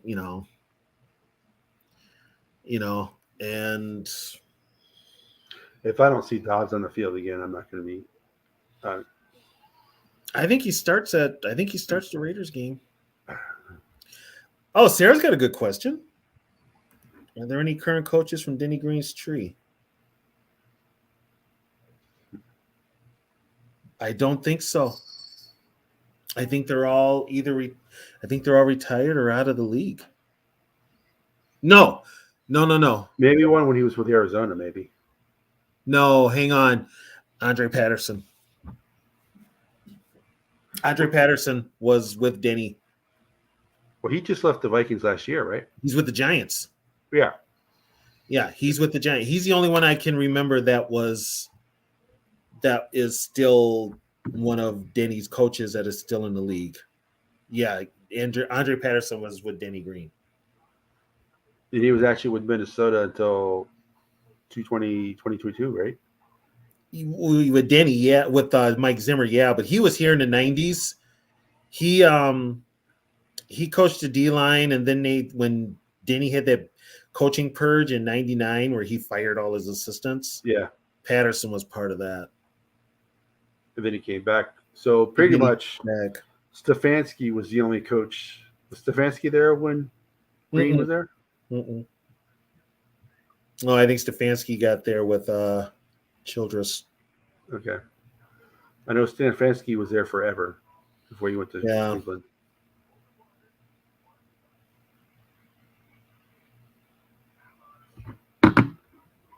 Yeah. No, I don't think the Packers would have won the Super Bowl that year. No, Packers weren't going to. No, Packers were not. It would have been disgusting, though. Stefanski was 2006. Yeah, he was with Childress. Yeah. But like I said, I knew he was there for a while. But that's still, 2006. That's a long time. And for him to finally get the call that he got to be the offensive coordinator only after the failed experiment with DiFilippo. Yeah. That's – and the only reason Zimmer even hired DiFilippo was because DiFilippo beat his defense when in reality it wasn't DiFilippo. It was Peterson. Yeah. It's kind of like you hired the wrong guy, you idiot, and then it showed. Yeah. It showed. Because Peterson showing how good of a coach he is now. Look what he's doing with Jacksonville. Right. Right. Yeah. I think Frank Reich will get another job if he wants it, Yeah. but he's still getting paid. So he's probably like, no, thanks. I'm just going to sit here and collect my money. Yeah. I think the Panthers gave up on him way too much, way too easy. Well, and that's Tepper. Yeah. That's the owner. I mean, the man is basically playing fantasy football with real life players. You know, and a lot of these owners are doing that, and that's the problem, including the Vikings. Yeah. So, Lord Duncan, I thank you for joining us. I like I said, I know you're on one bar. Go ahead and give both stations a subscribe and like. We got Tony doesn't actually have a channel himself. He uses Yogi's channel, which is the Purple Rain 24/7. Yep. And then mine is TYA Catch 84. So I appreciate you being here. Pretty much everybody else here who's here is here every week, week in and week out. Bob, Sarah, Thank you. Young. Thank you appreciate so much for watching. Yeah, we appreciate you guys every week coming in here like this. And I was on another show earlier, and then right into this one. So yeah, I've been talking a lot tonight. Yeah. So this is every week. It's usually we try to get on around 9, but Yogi does his show before ours, and you can't be on the station with 2 different shows at one time. So we have to wait for Yogi to finish his show, which is fine because neither one of us would be here if it wasn't for Yogi. Right. So we appreciate Yogi. And then you have the One Bar Olympic show that comes on that sets everything off for us. So this is a weekly show. We are the only Viking show that talks history every week. And we talk different history. We talk different subjects. We talk the very first vintage Viking show we did was the Vikings franchise being set up, how it was supposed to be an AFL team, the inaugural season, how they beat the Bears, and then the front office guys, Jim Finks, and those guys, Max Winters setting up everything up. And then we've done top 10 quarterbacks. We've done running backs. We did receivers tonight. We did the 4 Super Bowls, which is a very, very, very, very that was painful. And then we did if you guys want to laugh your ass off, watch the Love Boat episode. You'll get a kick out of that. So we've done a couple other shows. I don't remember exactly every show we've done, but this is our 13th show because we go the same weeks as the NFL. And we'll be doing it in the off season as well. We start talking about, we get more into the draft and stuff that happened during the off season with Vikings players, So this is the only Vikings weekly show that talks history every week. We talk about all the eras. We really don't talk about. We might sprinkle in the current Vikings into the show because it's the Vikings, but there's enough current shows out there, right? So, I'm the Reader's Digest version of the Vikings history. Tony's encyclopedia. It's the 80s and 90s is kind of my strong suit. Everything before that's Tony. So yeah,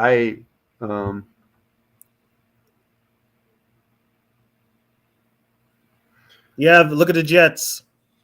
Yeah. The Jets are the perfect example. They got 1 Super Bowl and they've been shit ever since. Yep. Well, look at the Bucks. Bucks got 2, and the years that they didn't win, they got 2. The only other one I can think of is they've been shit is what? Packers are now shit. The first 3 seasons were losing seasons. Yeah, the first 3 seasons were losing seasons. But after that, they have not had 3 losing seasons in a row. Yep. Yeah. The first 3 seasons, the first season was 3-11-2, I think. 3-11, 2-11-1. Yep. And 5-8-1. 5-8-1. Yep. And then 64, we were 8-5-1. So that was quite the jump. Yeah.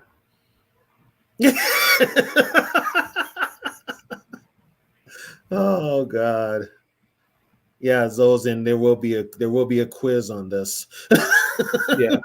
Well, yeah, in the modern NFL, I don't know when the modern NFL supposedly started, but that only I happened. think they kind of say the modern NFL started in the 60s or 70s. But after after the third season, the Vikings Mhm. have not had 3 losing seasons in a row. Yeah. So They've we only had 5 seasons where they had 3 losses or less. 1967 is the start. Oh, the Super Bowl era. That's what it is. The Super Bowl era is considered the modern era. Well, then, yeah, Yeah. they're the only team in the modern era that not have 3 losing seasons in a row. Yep. But they do have that championship, but we don't have the fucking trophy for it because the team in Wisconsin. It's in Wisconsin in their friggin' case that they were supposed to give it to us and they never did. Yeah. Yeah, Lord Duncan, we do for post game show. We are the ones who do the late night post game show. Usually it starts around 9 o'clock or so on a Sunday. Monday night, a lot of times we're the only ones who do it because Monday nights are so late. And then every Wednesday we do this show, and then every other Friday, including this Friday, we do a show called Status of the NFC North. Those are our 3 shows. So, Yep. so I appreciate.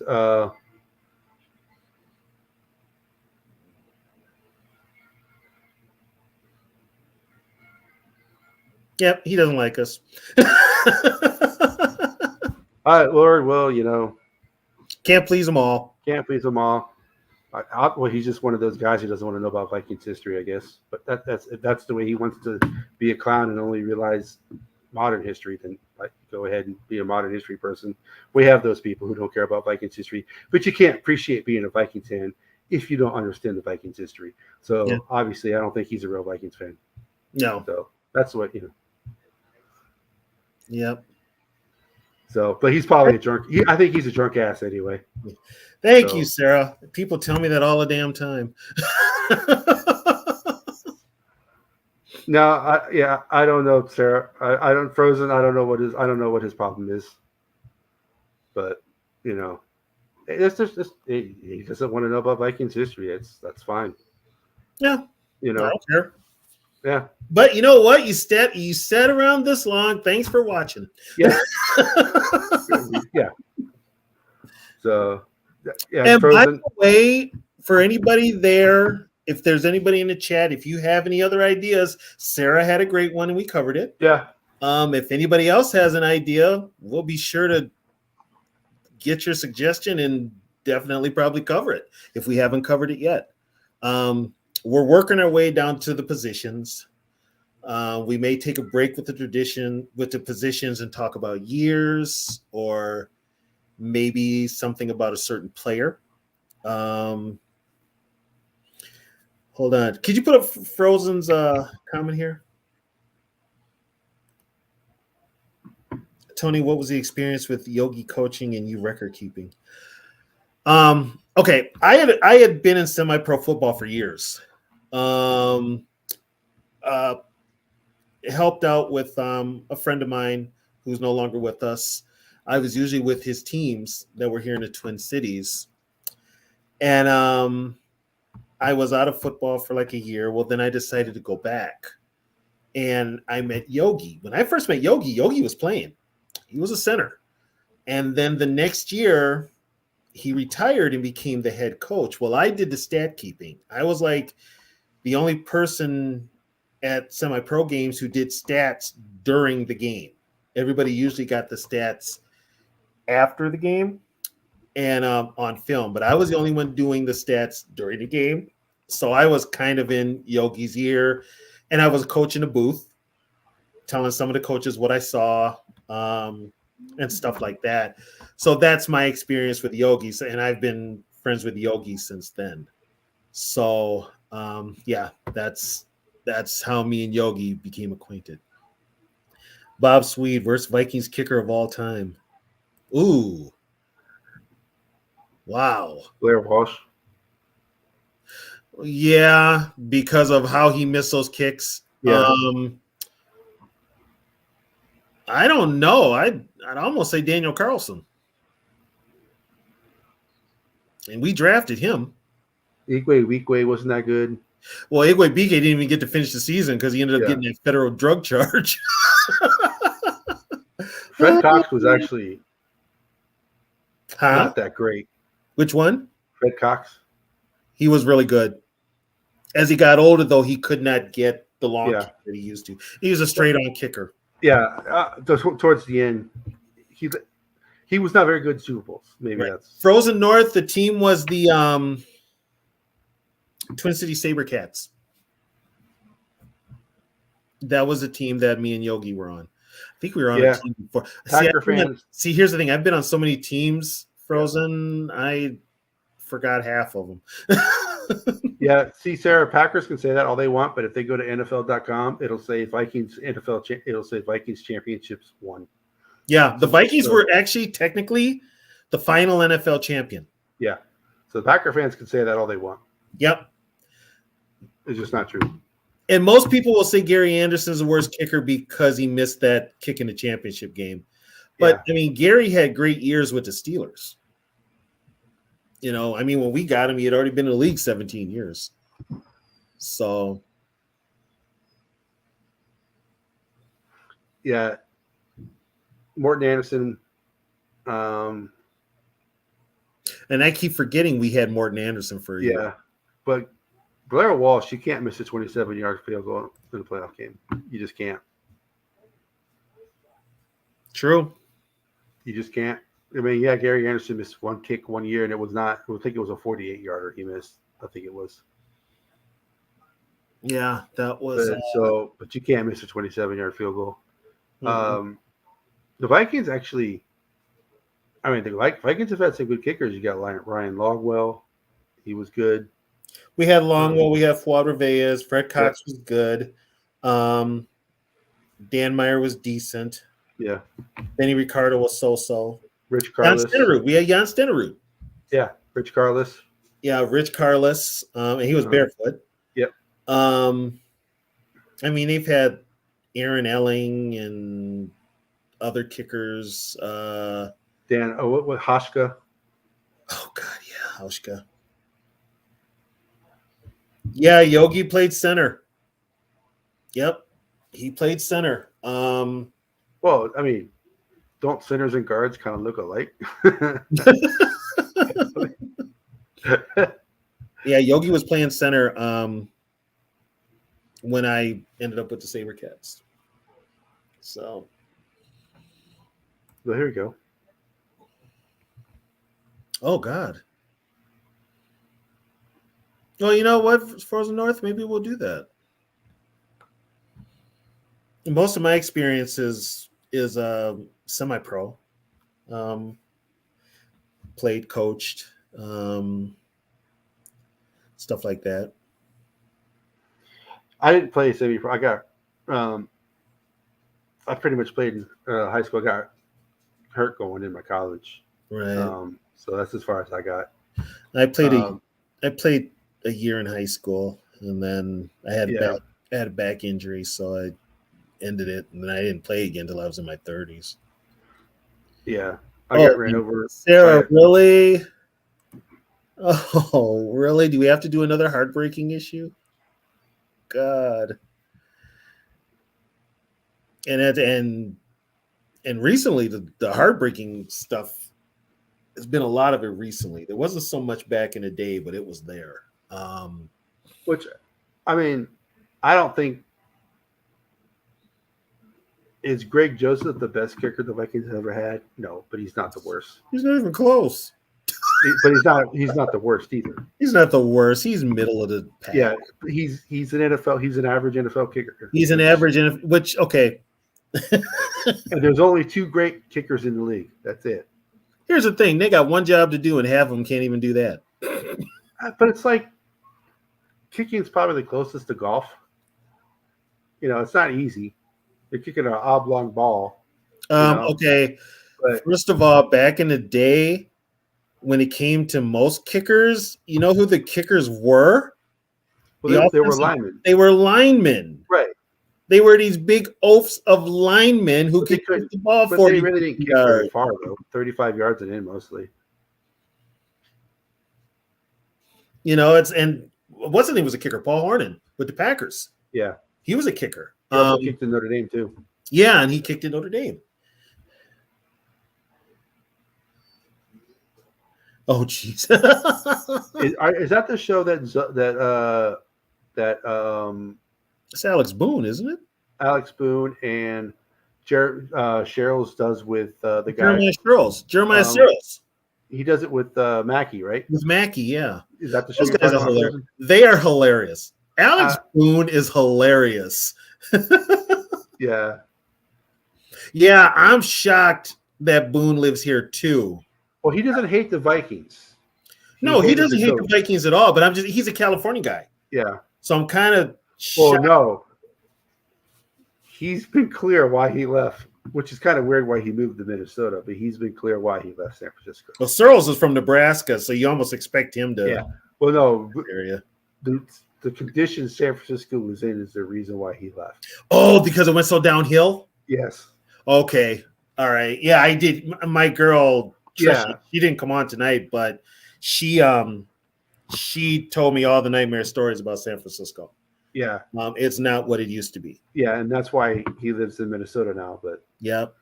yeah, Yep. When I think of center, I think of Tiny Bradbury. Oh, good Lord. Tingelhoff was smaller though. Yeah, Tingelhoff was what? Not even 6'2". Yeah. He wasn't even 240. Yeah. Yeah, Tingelhoff wasn't But even 240. he never got out leveraged that much either. No.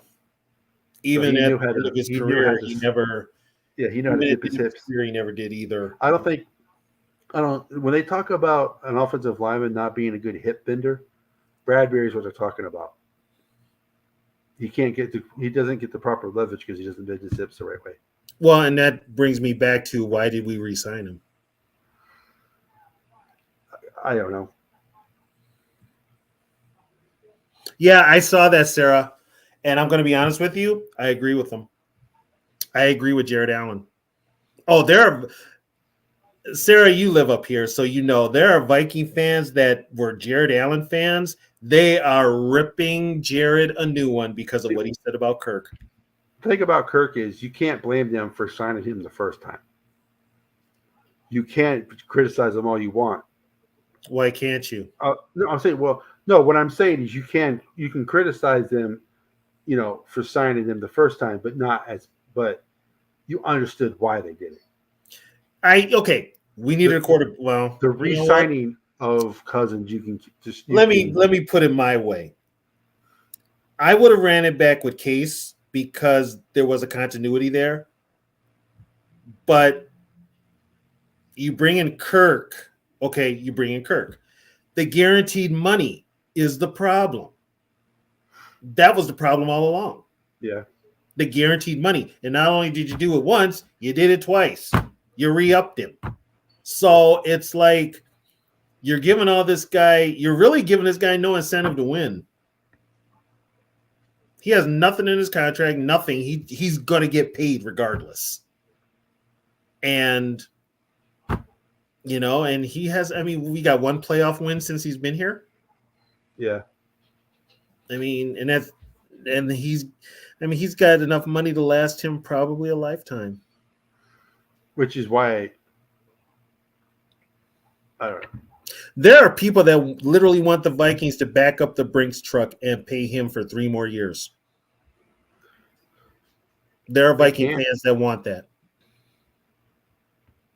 They can't. They better not. I think they might do a 1-year, 2-year contract to kill that salary cap, but other than that, but they can't guarantee the money. I would just do the 1 year to get him off the books. They may do 2, but 1, I don't think Cousins will do a 1-year deal. No, he won't. Yeah. So that's why I'm saying 2, but they can't guarantee the money. No, they can't. They can't guarantee the money. Thanks, Bob. I would have kept Case. No, I wouldn't have. I would have kept him. I wouldn't have. Case was nothing before he got here. He had that one magical run, and he's done nothing since. No, that's because nobody let him. No, I think it would have been a disaster. But see, here's the thing, though. We were no better with Kirk. And I don't think they win that many games with Keenum as the quarterback the year afterwards. And we were promised a Super Bowl trip with Kirk.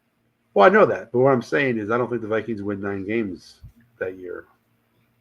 With Keenum. They only won 8 games. 8 games. I don't think they would have won 8 games with Keenum at quarterback.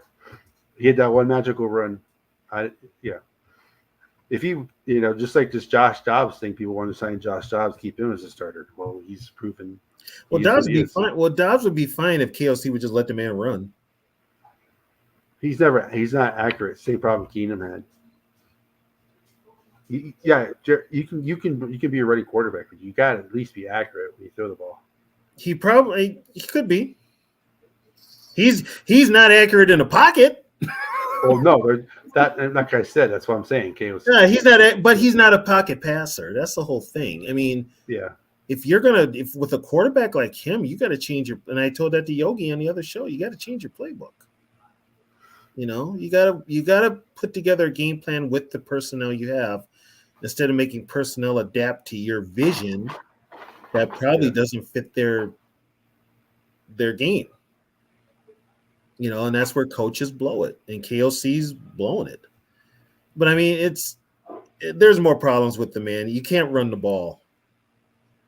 As much as we got on Zimmer for running the ball, KOC can't run the ball and refuses to run the ball. Even when it works. I think the 52 yards was the most that Madison's had all year. I could have swore he had 100 yards in one game. This year? Not this year.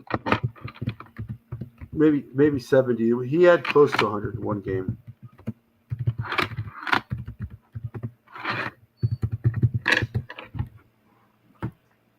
Yeah, let me see here.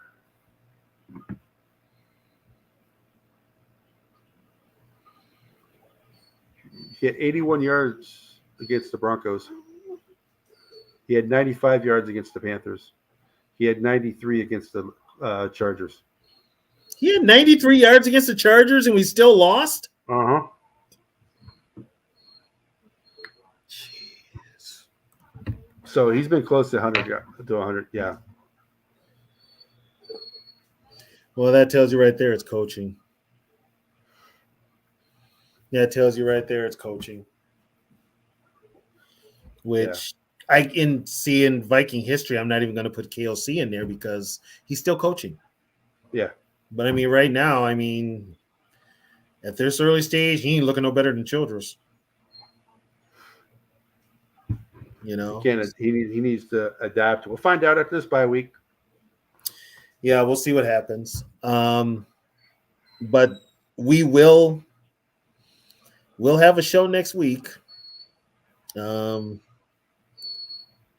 work on a topic sometime. Like I said, if there's anybody in the chat that wants we've got ideas. We've got a ton of ideas. This team has a lot of history.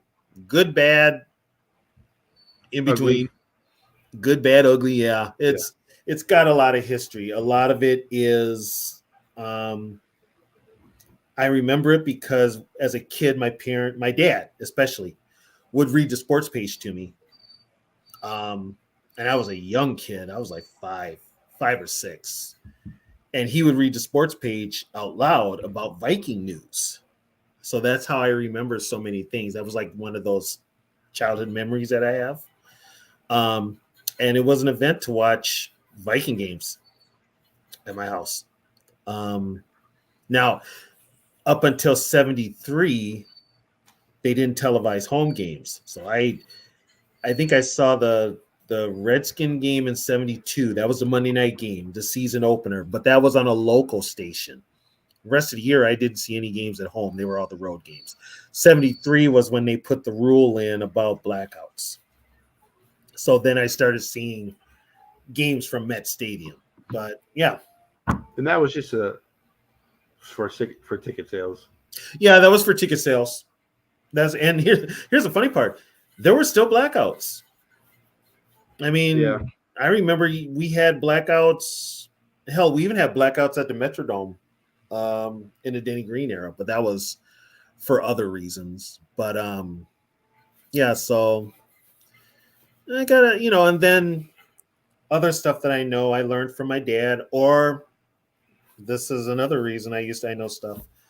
I used to go to the libraries. You know how the libraries have those old newspapers on microfilm.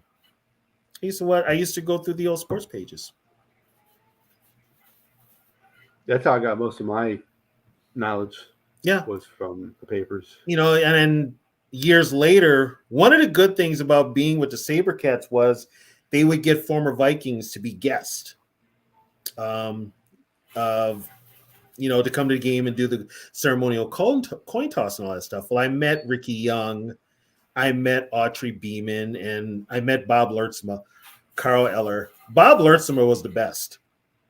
I found out more things about that Viking teams from Lertzma than I ever would from reading any book. He told And I me had the Viking update. and I got a lot from him. I used to get his every week. Yeah. Every week I used to make sure, because it would come out on Mondays right after the game. And I would go to 7-Eleven and buy it. I would have it delivered to my house. Yep. So James Bowman. So why did they go indoors? They went indoors because the winters were brutal, and they wanted a Super Bowl, and they were thinking of the fans. So that's why they built the Dome Stadium, because the winters back then were brutal. As a matter of fact, the year that the Dome was built, 81, they inflated it and everything. We had one of our worst winters ever. Matter of fact, the Dome deflated because of the heavy snowfall. So that was one of the reasons. It deflated a week before the Cowboys Monday night game in 82. If you watch that game on YouTube, the field is still wet. And that's from the snow. So, yeah,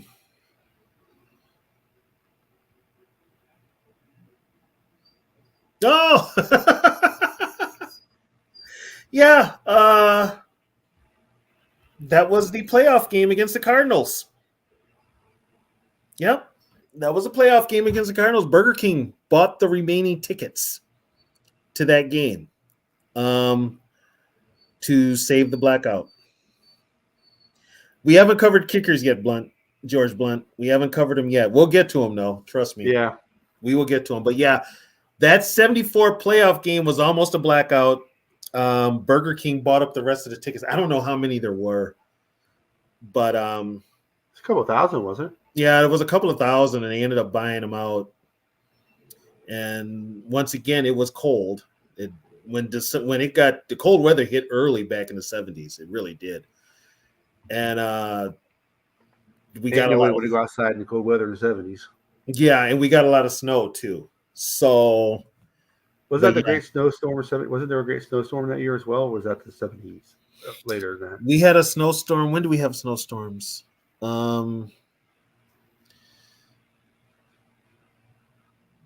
We had a snowstorm in 77 before that Niners game. And that was a regular season game. One snowstorm developed during a Viking game, and that was the Packers in 76. And just as the snow was coming down hard, but just as the game wore on, the snow got worse. Yeah.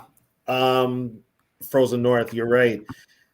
They wanted to get that team on TV, and it was a playoff game.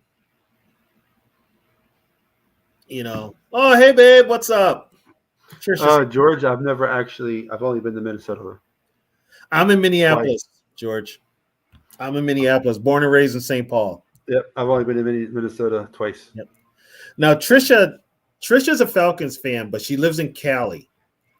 And where she lives, the only games she would ever get were either the Raiders or the Niners. So, and she's not a fan of either one, and she hates LA teams. So, but yeah, she would have to deal with the Raider games and Niner games all the time. But yeah, it was a goodwill thing with the BK, with Burger King buying it.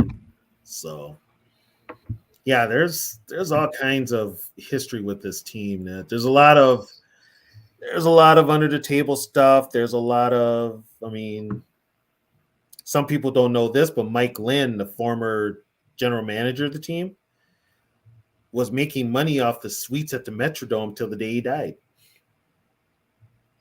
He was making money off the suites until the day he died. He died in 2012, and they tore the dome down at the end of the 2013 season. He made money off them suites for all those years. So You can't. Hey, he was not a very nice guy, but you can't say that. You can't argue about his business sense. I still can't figure out how he got a clause in that Metrodome contract that he makes all the money off the damn suites. I don't know where that came from. Hey, there wasn't a lot of suites, but at the Metrodome, there wasn't a lot, but it was a lot of money. Yeah, it was a lot of money, and he made the money from '82 until the damn thing tore down, till 2013. So he had left the team in '90, and he was still making money off of them. Yep, he did the Herschel Walker trade. And he's like, I'm out of here. Yeah. Once it was obvious the trade was gonna fail, he hit the road. So yeah. So like we said, folks, any other comments for shows? We're open to comments. We're open to questions. But thank you for tuning in to us. We appreciate it. Yep. And we know we're not for everybody, but right. You know, we're not everybody's cup of tea. You can still be respectful about not liking us. Mm-hmm. But even if you don't like us, thanks for watching us. Yeah. Yeah. You did watch us even though you didn't like us. So yeah. So thanks for your views. Yeah. But we'll I don't know, we there's a lot of stuff we could talk about. So we haven't decided yet. Like I said, we look at the comments to see if you guys made any comments. Like I said, we've already done one of Sarah's suggestions with the first round picks. So if you have anything like that, just go ahead and drop it in the comments and let us know. Any suggestions we're open to. Yes, anything. Yeah. So, like I said, we want to thank everybody for joining us again, whether you like the show or not, because you still watched. So we will see you guys Friday for a bi-weekly Status Citizen North. That one's going to be mostly just on my channel because I'm trying to build my channel up a little bit more. So make sure you're subscribed to my channel and you hit the like button so you get notified. Hit the bell when we do go live on that. But that's Friday night at 9. That's a bi-weekly show. Then we do the post game show. Obviously, we're not doing that this week because there's no game. But we also do this when we do this show. And Tony also has his Tony Takes, and that's the day after the game usually. Yeah, I did it today. It's posted on Yogi's page. Which is the Purple Rain 24/7. Which is the Purple Rain 24/7. And then you'll see us on the other shows around the community. Like Tony was on Yogi's show tonight. I'll be on. I plan to be on Zoe's show on Saturday with Zoe, Mike, and Yogi and those guys. I put my face out there wherever I can. This is my first time doing this, so yeah.